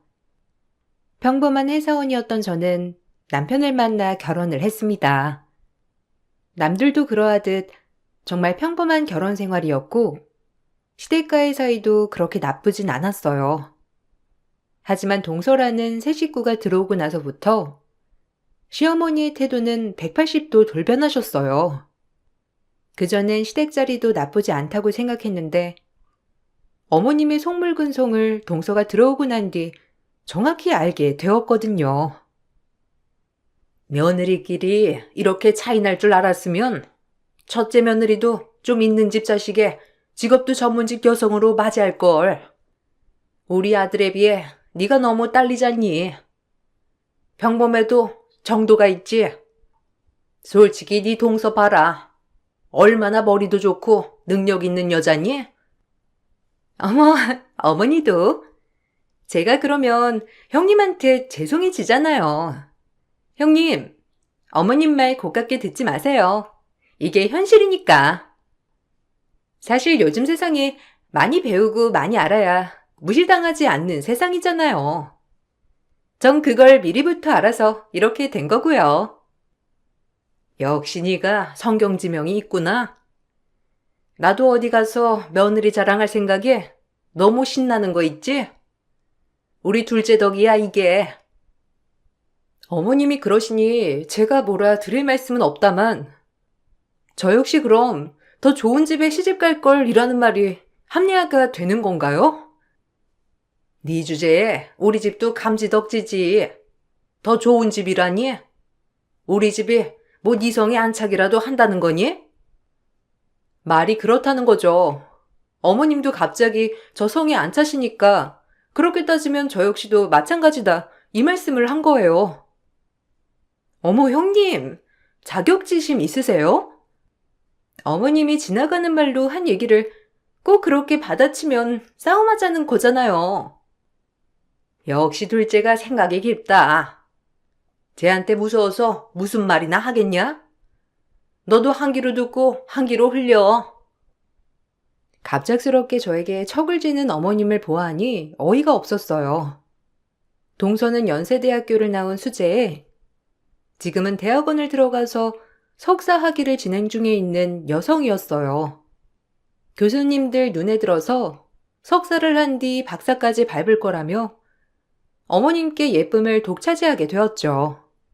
사실 제 남편과 시동생의 가방끈이 길지 않은 터라 어머님이 가방끈 긴 걸 무척이나 옹호하셨거든요. 어머님 생각엔 가방끈이 길어 나중에 본인 아들뿐만 아니라 본인까지 며느리 덕을 볼 거라며 생각하시는 분이었어요. 내가 우리 애들도 못 보내본 대학원을 며느리가 다닌다고 하니까 얼마나 좋은지. 게다가 학교도 좀 좋냐? 넌 뭐라도 할래야. 그리고 이미 교수들 사이에서도 예쁨 받고 있다며. 박사까지 하고 뭐 연구원인가 뭔가 한다지? 내가 어깨가 으쓱해. 네, 어머님 석사과정 이제 거의 끝나가니까 박사까지 하고 전 거기 학교의 연구 교수로 발령날 예정이에요. 이미 교수님들이랑 다 얘기가 됐고 지금이야 학생 신분이지만 앞날이 창창하게 열렸다고 자부할 수 있다고 말할 수 있죠. 사실 연구 교수도 뒷배가 있어야 가능한 거거든요. 다행히 성실하기도 하고 절 교수님들이 워낙 특별히 여기셔서 가능하죠. 내가 네 덕 좀 보겠구나. 어쩐지 찜질방에서 널 딱 보는데 우리 둘째의 짝으로 제격이더라니까. 내가 사람 잘 봤지. 그러니깐요. 저희가 무슨 운명처럼 만났으니 저도 너무 신기한 거 있죠? 이렇게 좋은 시어머니를 만나다니 저도 복 받은 것 같아요. 사실 이러했어요. 어머님이 자주 가는 찜질방에서 동서를 마주하였던 것이었고 동서와 동서 친구의 이야기를 밥 먹다 우연히 듣게 된 시어머니는 동서에게 본인 아들을 만나보면 어떻겠냐고 직접 제안을 하셨던 거죠. 가뜩이나 본인이 점 찍어둔 상대에다가 그 사람이 며느리가 됐는데 어머님의 기쁨은 말로 다 형용할 수 없는 지경에 이르시게 되었던 거예요. 넌 내 덕에 교수 남편 되는 줄이나 알아. 첫째도 내 말을 듣고 좀 더 유능한 여자를 만났어야 하는데 아까워. 그러게. 엄마 덕에 내가 교수 남편 되게 생겼네. 딱 얘기만 해도 지적인 분위기가 확 나는 거 있지? 정말 달라. 어디 네가 그동안 만나던 머리 텅텅거리는 여자들이랑 같은 줄 알아? 얼마나 똑똑하고 지적인데. 그러니까 학업에 방해되지 않게 잘해. 네가 잘해야 학업을 잘 맞춰서 교수 자리에 떡하니 앉지. 그럼 너 완전 어깨 피고 다니는 거야. 엄마는 교수 시어머니 되는 거고? 이야, 엄마 그렇게 찜질방 다니더니 한 건 제대로 하셨어. 내 인생 이제 핀다. 너희가 교수가 되면 더 좋겠지만 그럴 수 없으니 며느리라도 교수 며느리 봐야지. 내가 그 찜질방 다니길 잘했다니까. 서방님과 둘이서 이런 얘기를 하는 걸 보아하니 조금 어이가 없으면서 그렇게 학벌이 중요할까 싶은 생각이 들었어요. 그리고 처음엔 어머님이 어련히 알아서 사람을 데려왔겠지 했는데 동서는 어머님과 성격도 비슷하고 얄밉게 말하는 투도 비슷했어요. 어떻게 꼭 그렇게 본인에게 맞춘 며느리를 데려왔는지 신기할 따름이었답니다. 하지만 그 이후 제 삶은 피곤해지고 말았고, 오히려 많이 배워서 고상하고 지적일 줄 알았던 동서는 사람을 깔아뭉개고 업신여기는 걸 매우 좋아하는 사람이더라고요. 형수님, 제 마누라 공부하고 힘든 몸이니까 앞으로 살림 좀 맡아서 해주세요. 부탁드려도 되죠? 그럼 감사할게요. 당연하지. 우리 며느리는 손에 물 한 방울 묻히지 마라. 너는 이런 거 할 사람이 아니야. 이런 건 첫째가 다 해야지. 엄마, 너무한 거 아니에요? 처음에 주아랑 결혼할 때 주아한테도 물 한 방울 안 묻히게 해주겠다더니 이제 와서 뭐예요? 그건 그때 한 얘기고, 지금은 이걸 누가 하니? 주아밖에 할 사람이 더 있어? 늙은 내가 하니? 박사될 둘째가 하니? 너희도 줄 잘 서라. 우리 집을 일으킬 사람이 둘째 말고 또 누가 있어? 너네가 좀만 가방끈만 길었어도 나 이렇게까지 안 한다. 대학원 안 다니는 제가 참 서러워서 살겠나요? 어머님이 자꾸 이러시면 저 어머님네 오기 불편해져요. 조심해 주세요. 그래, 엄마, 그만해. 내가 주아 보기 미안해 죽겠다. 재수씨 잘난 거야. 세상이 다 아니까 제발 그러지 좀 마요. 제가 괜히 죄송해지네요. 잘난 건 제가 아닌데. 형님 때문이라도 대학원을 그만 다녀야 하나? 제 학벌이 가정에 불화가 되는 것 같아 조금 마음이 그렇네요. 형님이 저한테 피해의식이 생기는 것 같아서 조금 마음이 안 좋고요. 피해의식? 그래, 그렇게 받아들였으면 미안한데 난 지금 나 자신에 당당하거든. 그러니까 그렇게 생각 안 해도 돼. 얼씨구, 지도 자존심은 있나 보지? 둘째랑 비교하니까 발끈하는 것 좀 봐라. 어쨌든 너도 줄지한테 잘하라 이 말이야. 평범하지만 어디 가서 빠진다는 소리를 들어본 적도 없기에 어머님의 이런 행동이 정말 불쾌했어요. 그럼에도 어머님은 제가 무슨 생각을 하는지 관심조차 없듯이 늘 저를 불러다가 동서 시중을 들게 하더라고요. 누구에게도 아쉬운 소리를 한 적도 들은 적도 없는 제가 어머님 때문에 이유 없이 동서의 시중을 들어야 한다는 게 화가 나더라고요. 한 번은 이런 적도 있었는데 살다 살다 이런 굴욕은 또 처음 겪었기 때문에 정말 화도 나면서 제가 어떻게 반응을 해야 할지 모르겠더라고요. 내일 인천공항으로 나오너라. 어차피 내일 빨간 날이니까 너 일도 쉴 거 아니야. 명심하고 아침 8시까지 나와. 네? 어머님, 어디 놀러 가세요? 혹시 뭐 필요하신 거면 이 보낼까요? 오랜만에 친정엄마네 가기로 해서요. 결혼했으면 이 집 사람이지 친정은 무슨 친정? 너 안 오면 내가 가만 안 있을 거니까 꼭 나와. 그런 줄 알고 끊으마. 어머니, 저 내일 시간 안 된다니까 왜 그러세요? 급한 일 있으시면 이유를 얘기하고 절 설득하셔야지. 무작정 이러시면 어떡해요? 뭐? 너 시애미 말이 말 같지 않아? 내일 인천공항으로 안 나오면 너 아주 요절을 낼 거니까 그리 알고 당장 나와.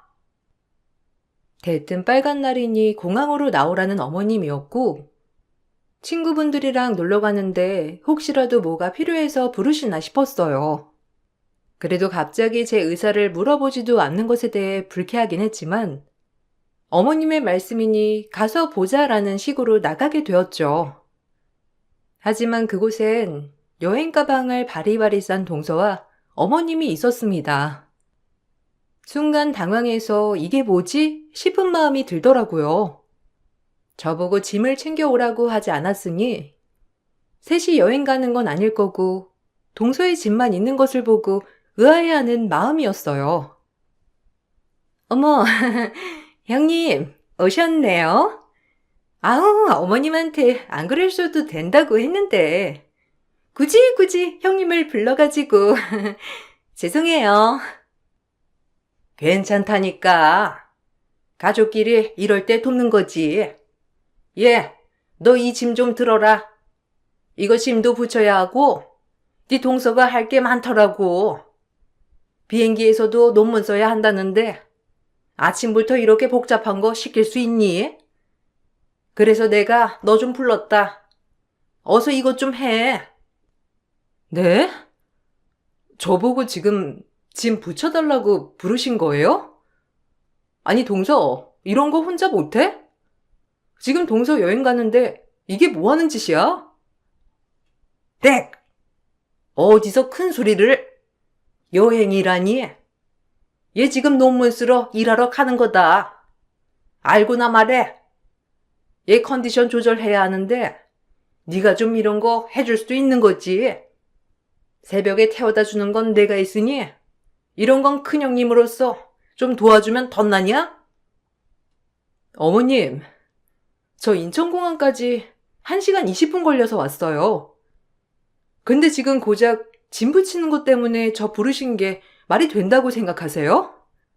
진짜 황당해서 말이 다 안 나오네요. 동서도 그러면 안 되지. 뭐 그렇게 잘난 공부를 한다고 그래? 그리고 서방님은 뭐하고? 연로한 어머님이랑 공항에서 가까운 것도 아니고 멀리 사는 나까지 불러서 이게 할 일이야? 어머, 전 안 그래도 된다고 했죠. 근데 어머님이 굳이 형님이 해야 한다고 하는 걸 저보고 어쩌겠어요? 그리고 이는 오늘 특근 때문에 일 나갔어요. 가족끼리 좀 돕고 살 수 있는 거지. 그리고 어머님이 부른 거니까 그만 뭐라 하세요. 얘가 어쩜 저렇게 지밖에 모르는지. 가족끼리 돕고 살면 좀 좋아? 너 그렇게 마음 쓰지 말아라. 벌 받아. 어머님과 쌍으로 얄미운 동서를 보고 있자니 속에서 열이 뻗쳤습니다. 잠시 화를 내고 이성을 찾은 뒤 일단 짐을 붙여주었고 동서는 웃으며 입국장으로 들어갔어요. 그 모습을 보며 한참이나 손을 흔드는 시어머니를 보고 있으니 팔푼이 같았고 속에서 부글부글 끓어오는 걸 애써 누르고 있는데 시어머니는 또다시 제 속을 뒤집어 놓는 발언을 하더라고요. 저한테 고맙다고 해야 하거나 미안하다고 해야 할 판에 오히려 제 심보를 가지고 이러쿵저러쿵 말을 하시며 조롱하였어요. 너 마음 뻑혹했어. 너네 동서가 억대 연봉 벌어올 건데 뭘 믿고 그러냐? 지금부터 줄 잘 쓰고 잘하란 말이야. 동서가 억대 연봉이든 천대 연봉이든 저랑은 상관없는 일 아닌가요? 저 제 벌이에 굉장히 만족하고 지금 삶이 정말 행복하다고 느끼고 있거든요. 그러니까 어머님 비교하면서 제발 저한테 뭐라고 하지 좀 마세요. 동서 같은 사람이 있는 반면에 평범한 저 같은 사람도 있는 거죠. 어머님이 이러시면 저랑 동서 사이만 더 서먹해지고 이상해질 뿐이에요. 어이구, 말 한번 잘한다. 능력 없는 거 억지로 포장하면서 정신승리하지 마라. 그래봤자 넌 네 동서 발끝도 못 따라가. 큰애 짝도 내가 점 찍어줬어야 하는데 니들 결혼 안 말린 게 내 천추의 한이야. 뭐가 그렇게 잘났다고 따박따박. 지금이라도 헤어져 드릴까요? 어머님이 그렇게 원하시는데 못할 거야 없죠. 저도 스트레스 안 받고 오히려 좋아요. 너 지금 우리 아들을 이혼남 만든다는 거야? 이게 볼 것도 없는 게 몸 있고 이렇게 까불까? 그러니까 제발 그만하세요. 저도 진짜 속에서 열불 나는 거 정말 많이 참고 있는 거거든요. 저 이만 가볼게요. 남에게 아쉬운 소리를 한 적도 들은 적도 없던 터라 어머님의 이런 행동이 정말 큰 상처가 되고 말았어요. 부모님에게도 당해보지 않던 비교질을 시어머니에게 당하니 점점 시댁을 안 찾아가게 되었는데 어차피 가면 상처되실 말을 할 게 뻔하니 말이에요. 남편도 본인의 어머니가 이런 행동을 하는 게 저한테 미안했는지 오히려 지난번보다 훨씬 더 잘하려고 하더라고요. 남편마저 못했다면 아마 이 집에서 살 이유가 없었을 텐데 그래도 남편은 양심이 있는지 어머니가 저에게 하는 행동들을 보면서 오히려 제 화를 많이 풀어주었답니다. 그래 남편과 결혼한 것이지라고 생각하며 애써 버텨왔던 시기였어요. 엄마 진짜 왜 그러냐? 우리가 엄마 기대에 못 미쳐서 재수 씨 덕이라도 보려고 그러는 거니까 네가 이해해. 엄마가 보수적이고 나이가 좀 많잖아. 그러니까 가방끈 긴 게 최고라고 생각하시는 거야. 어디 가서 너도 이런 말 들을 사람이 아닌데. 됐어. 자기가 무슨 잘못이야. 어머님이 그러신걸. 상처가 안 된다면 거짓말이지만 뭐 어쩌겠어. 내가 버텨내야지. 그리고 동서가 잘 돼서 어머님 모신다는 보장도 없는데 도대체 왜 그러시는지 이해가 안 가네. 순진하신 건지 참 답답스러워. 아휴, 내가 할 말이 없다 진짜. 너한테 미안하기도 하고 내가 중간에서 엄마한테 그러지 말라고 할 테니까 네가 조금 참아줘. 그리고 동서가 귀국하는 날 어머님은 논문 쓰고 오느라 수고했다며 잔치를 벌이셨고 그 잔치 음식 하는 것을 저까지 불러가며 부려 먹으셨어요. 연로한 몸으로 혼자 음식하는 게 힘이 들까 오히려 가서 도와주는 건 아무렇지 않았으나 역시나 동서 앞에서 절 깔고 뭉개시더라고요. 그리고 그 모습이 정말 참기 힘들고 못 봐주겠다는 생각까지 들면서 화가 머리끝까지 차올랐어요. 가뜩이나 한 성격 하는 터라 이런 것들을 그냥 참고 넘기기에는 정말 속에서 천불이 나는 것 같아 저도 할 말은 다 했던 것 같아요. 아유, 우리 둘째 수고했다. 교수님들 따라서 가가지고 논문 쓰느라 힘들었지? 어서 이것 좀 먹고 기력 보충해. 얘, 그네야, 뭐하니? 둘째 앞접시 좀 가져와라. 얘가 왜 이렇게 굼뜬 거야? 딱 보면 척 아니냐? 네가 이런 걸 해야지. 형님, 저 감자전 리필 좀 해주실래요? 굉장히 잘 부치셨네요. 역시 이런 게 잘 맞는 사람이 따로 있다니깐요. 당연하지. 이런 허드렛 일은 저런 애가 하는 거야. 너 같은 애는 그냥 곱게 먹기만 하면 돼요. 공주처럼. 알겠니? 진짜 기가 막히고 코가 막히네. 동서가 갖다 먹어. 그리고 저 집에 갈게요. 제가 왜 이런 취급을 당해야 하는 거죠? 어머님 도와 좋은 마음으로 음식까지 해다 날랐더니만 돌아오는 말은 무시해 조롱해. 동서도 그러는 거 아니야. 어머님이야 뭐 나이 들어 가방끈 긴 게 최고라고 생각하셔서 그러는 거지만 동서도 개념이 없네. 받아 처먹을 줄만 알고. 공부하는 게 유세지? 어머, 형님 말투가 왜 이렇게 무식하세요? 아무리 기본대학만 나오셨다는데 아우 상종할 수가 없네 진짜. 어머님, 제가 갖다 먹어야 하나요? 저 하루 종일 컴퓨터랑 씨름해서 지금 굉장히 피곤하거든요. 머리도 아픈 것 같고. 저거 말하는 뽐새 봐. 너 어디서 말을 그따위로 하니? 얼른 안 가? 아주 지 동서한테 잘 보일 기회를 줘도 저런다. 얼른 감자전 못 가지고 와? 네 동서가 힘들대잖아. 넌 머리도 안 쓰는 게 뭐가 힘들다고 그렇게 따박따박 말을 하는겨? 그러게요. 제가 잘 풀리면 형님 모른 척 할까봐 그러세요? 아휴, 진짜 하나만 알고 둘은 모르신다니까. 답답해라. 제 자신이 왜 동서한테 시중을 들어야 하냐는 거죠. 진짜 동서랑 어머님을 알다가도 모르겠네요. 도대체 왜 그러시는지. 어이가 없어서 그 집을 빠져나왔고, 다신 저 두 사람과 상종하지 않겠다고 다짐했어요. 그렇게 마음을 먹고 친구들을 만나 스트레스도 풀고 마음을 달랬습니다. 행복 회로를 돌리면서 친구들도 만나고 하니 그간 쌓였던 스트레스도 풀리더라고요.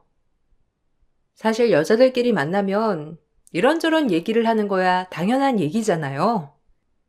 저 역시 그동안 있었던 이야기들을 나누게 되었어요. 진짜 너희 시어머니도 대단하다.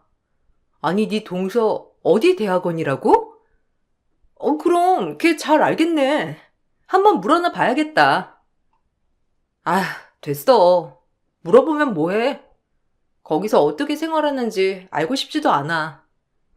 뻔히 가서는 착실하게 공부만 하겠지. 나 같으면 진짜 너네 시어머니랑 대판할 것 같아. 요즘 시대에 무슨 아무리 학력이 좋아도 부귀영화 누리기가 쉽니? 그런데 뭔 부귀영화를 누리겠다고 너한테 그러시는 거야? 참 말도 안 나와. 네가 모자란 게 뭐가 있다고. 너도 성격 좋다 얘. 성격 좋긴?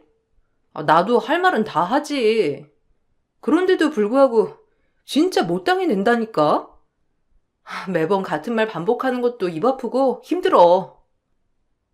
친구들을 만나 이런저런 이야기를 하면서 그나마 좀 속 얘기를 하니 마음이 많이 풀렸고 또다시 긍정의 힘을 돌리며 기분 좋게 살아가려고 했습니다. 시댁 식구만 아니면 저와 남편 사이에도 아무런 문제가 없었기에 행복한 삶이었어요. 이런저런 일이 많아 시댁과 되도록이면 마주하고 싶지 않았지만 하필이면 피할 수 없는 어버이날이 다가오고 있더라고요. 그리고 동서는 드디어 힘든 고비를 거쳐 석사 학위증을 따냈다며 굳이 어버이날 저희 앞에서 또 뽐을 내었어요. 어머님한테 어떤 어버이날 선물을 드릴까 하다가 어머님이 제일 기다리실 것 같은 석사 학위증을 가져왔어요. 형님은 어머님 선물로 뭐 가져오셨으려나? 어머님이 마음에 들지 안 들지 모르시겠지만 그래도 한번 꺼내나 보세요. 부모 어깨뽕 올라가게 효도는 이렇게 하는 거죠. 어머님이 얼마나 제 학위증을 기다리셨겠어요. 안 그런가요, 형님? 동서, 진짜 어이없네. 지금 그러고 있을 때가 아닌 것 같은데? 끝까지 뻔뻔한 거 대단하다. 어머님, 석사 학위증이라네요. 그렇게 원하시던 거 동서가 들고 왔는데 뭐라도 주셔야 하는 거 아니에요? 동서는 그거 기다려서 가지고 온 것 같은데. 이 나쁜 것. 이딴 거 다 필요 없고 700이나 갚아 이 그지야. 이게 어디서 몇 년을 나를 속이고 무사할 것 같아? 그네 아니었으면 아주 깜빡 속을 뻔했지. 700이 아니라 7천을 뜯겼을 수도 있어. 저 못된 것한테. 너 내가 가만 안 둘 거야. 어머님. 저 어머님 둘째 며느리예요. 갑자기 뭐 잘못 드셨어요? 여기 석사 학위증이라니까요. 갑자기 왜 이러시는지. 어버이날 시모품에 석사 학위증을 안기며 뽐낸 동서였고 그 모습을 본 시모가 동서 볼깃짝을 철썩철썩 쳐버렸어요. 사실 그날 제 친구를 만났을 때 친구의 친한 지인이 제 동서와 같은 대학원, 같은 과를 다니고 있었고 굳이 제가 알아봐주지 않아도 된다고 했지만 친구가 궁금하다며 알아보게 되었어요. 그런데 그 과에는 그런 이름이 없다고 하더라고요. 그 사실을 알고 친구가 저에게 득달같이 그 이유를 알려주었고 낌새가 이상의 뒤를 캐보니 대학원에 입학조차 하지 않은 일반인이었어요. 그리고 대졸도 아닌 고졸이었습니다. 매일같이 찜질방에 기금속을 치렁치렁 걸치고 오는 어머님과 어머님 친구들이 하는 얘기를 염탐하였고 일반적이지 않고 조금 사는 집 같으니 작정을 하고 모든 걸 속이기로 했던 거예요. 그리고 예의주시했다가 일부러 어머님의 눈에 든 것이었고, 그로 인해 저희 집안에 들어올 수 있게 되었답니다.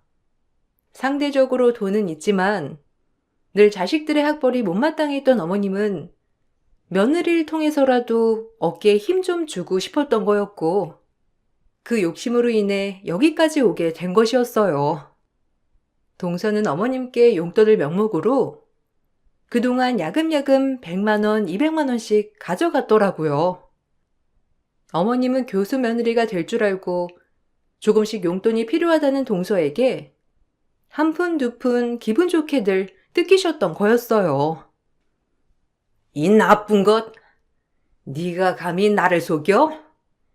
내가 첫째한테 얘기 듣고 얼마나 놀랬는지. 그러고 나서 뒷조사를 해보니까 고졸의 백화점 판매원?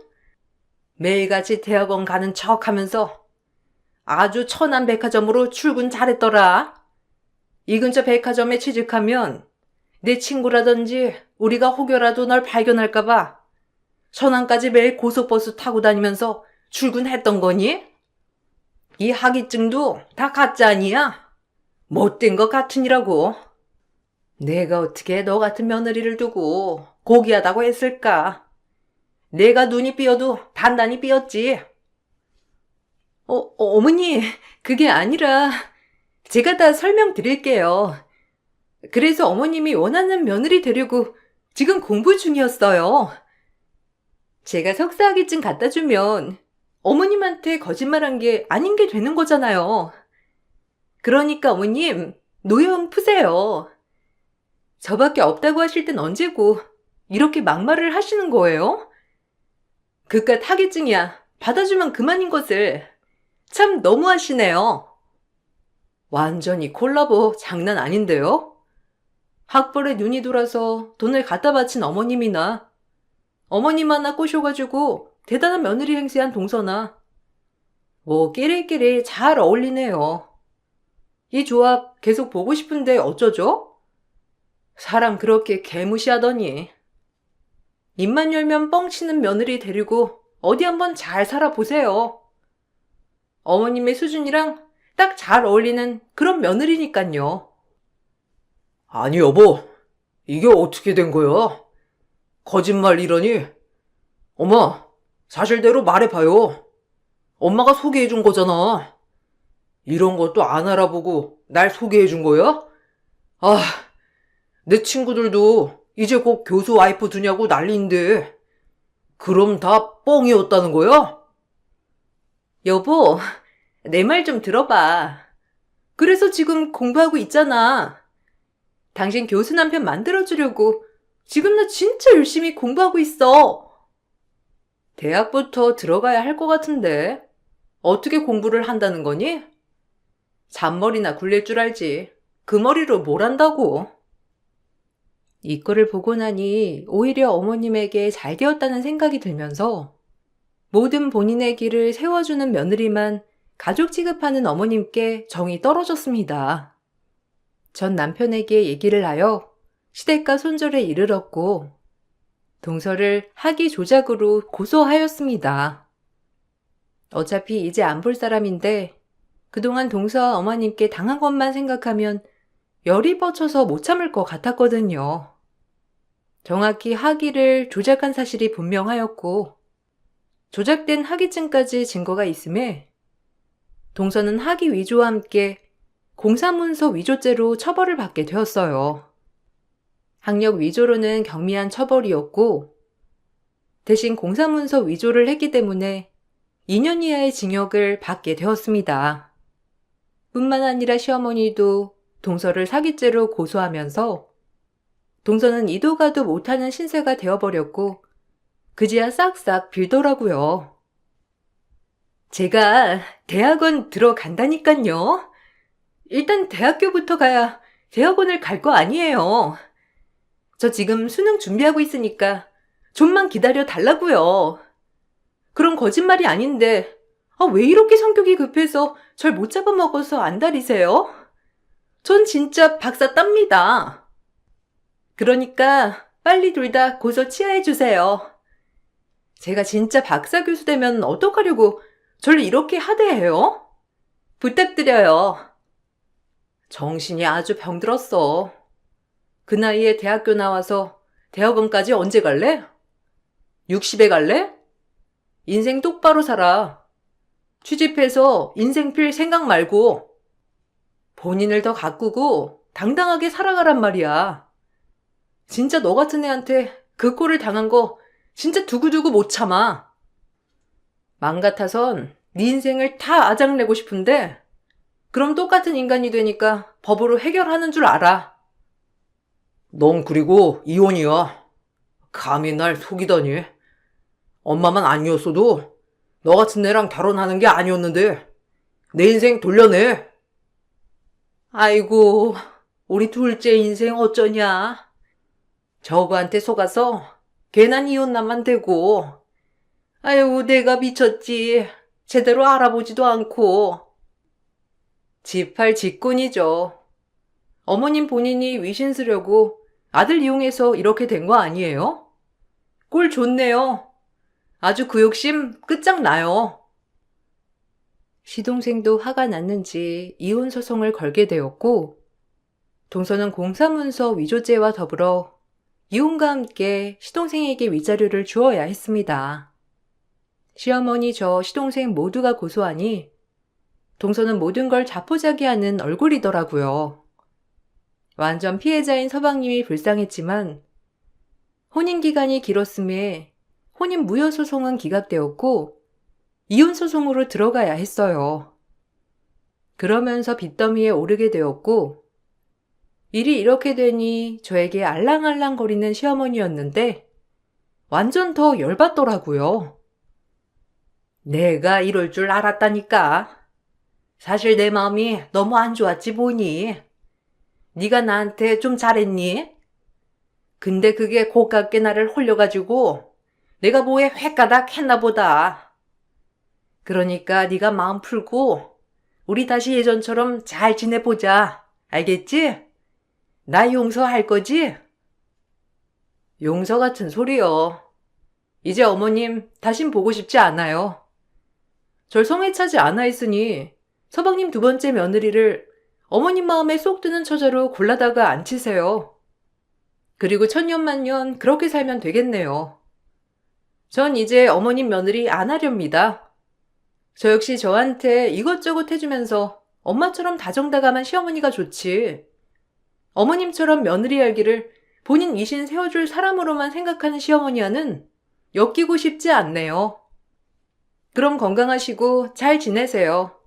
여보, 우리 이제 가자.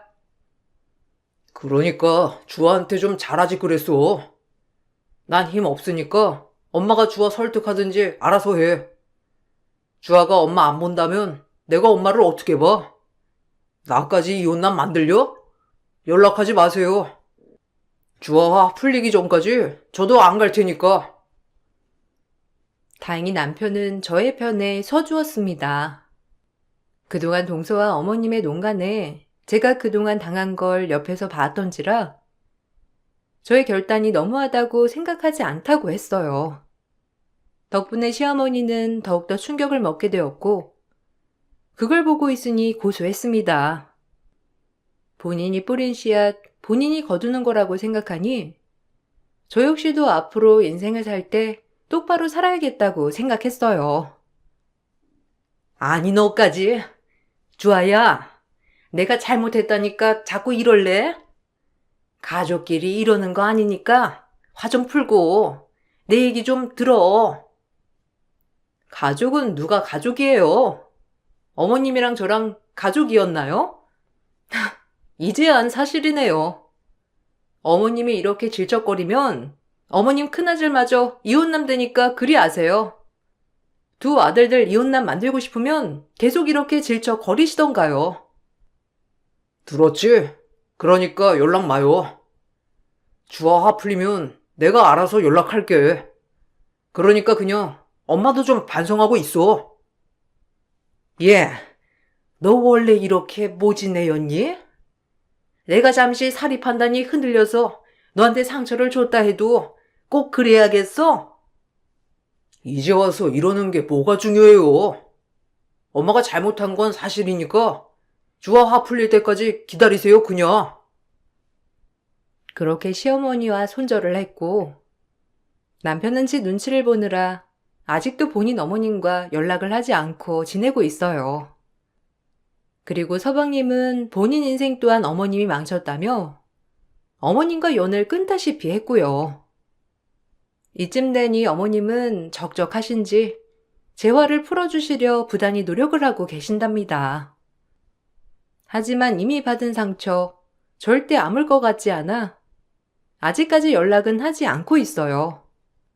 뭐 앞으로도 하지 않을 것 같고요. 오히려 이런 일을 계기로 시어머니 속마음을 잘 알았으니 오히려 잘 되었다는 생각이 듭니다. 날이 추워지고 새해가 밝으니 별의별 생각이 다 들어서 글을 한번 써보았는데 참 제가 겪은 일이지만 지금 보니 웃음이 나네요. 이 세상에 별의별 인간들이 많이 있는 것 같아서 말이죠. 일련의 사건으로 배운 게 있다면 사람을 내 기준으로 판단하지 않아야겠다는 것을 많이 배웠어요. 이 사람이 남들 눈에 못났을지언정 정말 좋은 사람일 수도 있고 누가 봐도 좋은 사람일지언정 속마음은 나쁜 마음을 많이 먹고 있을 수 있으니 말이죠. 작년 한 해 힘든 일이 많으셨다면 다 털어버리시고 올해엔 더 기쁜 일을 맞이하셨으면 좋겠습니다. 새해에는 더 건강하시고 희망찬 2024년이 되도록 기원할게요. 감사합니다.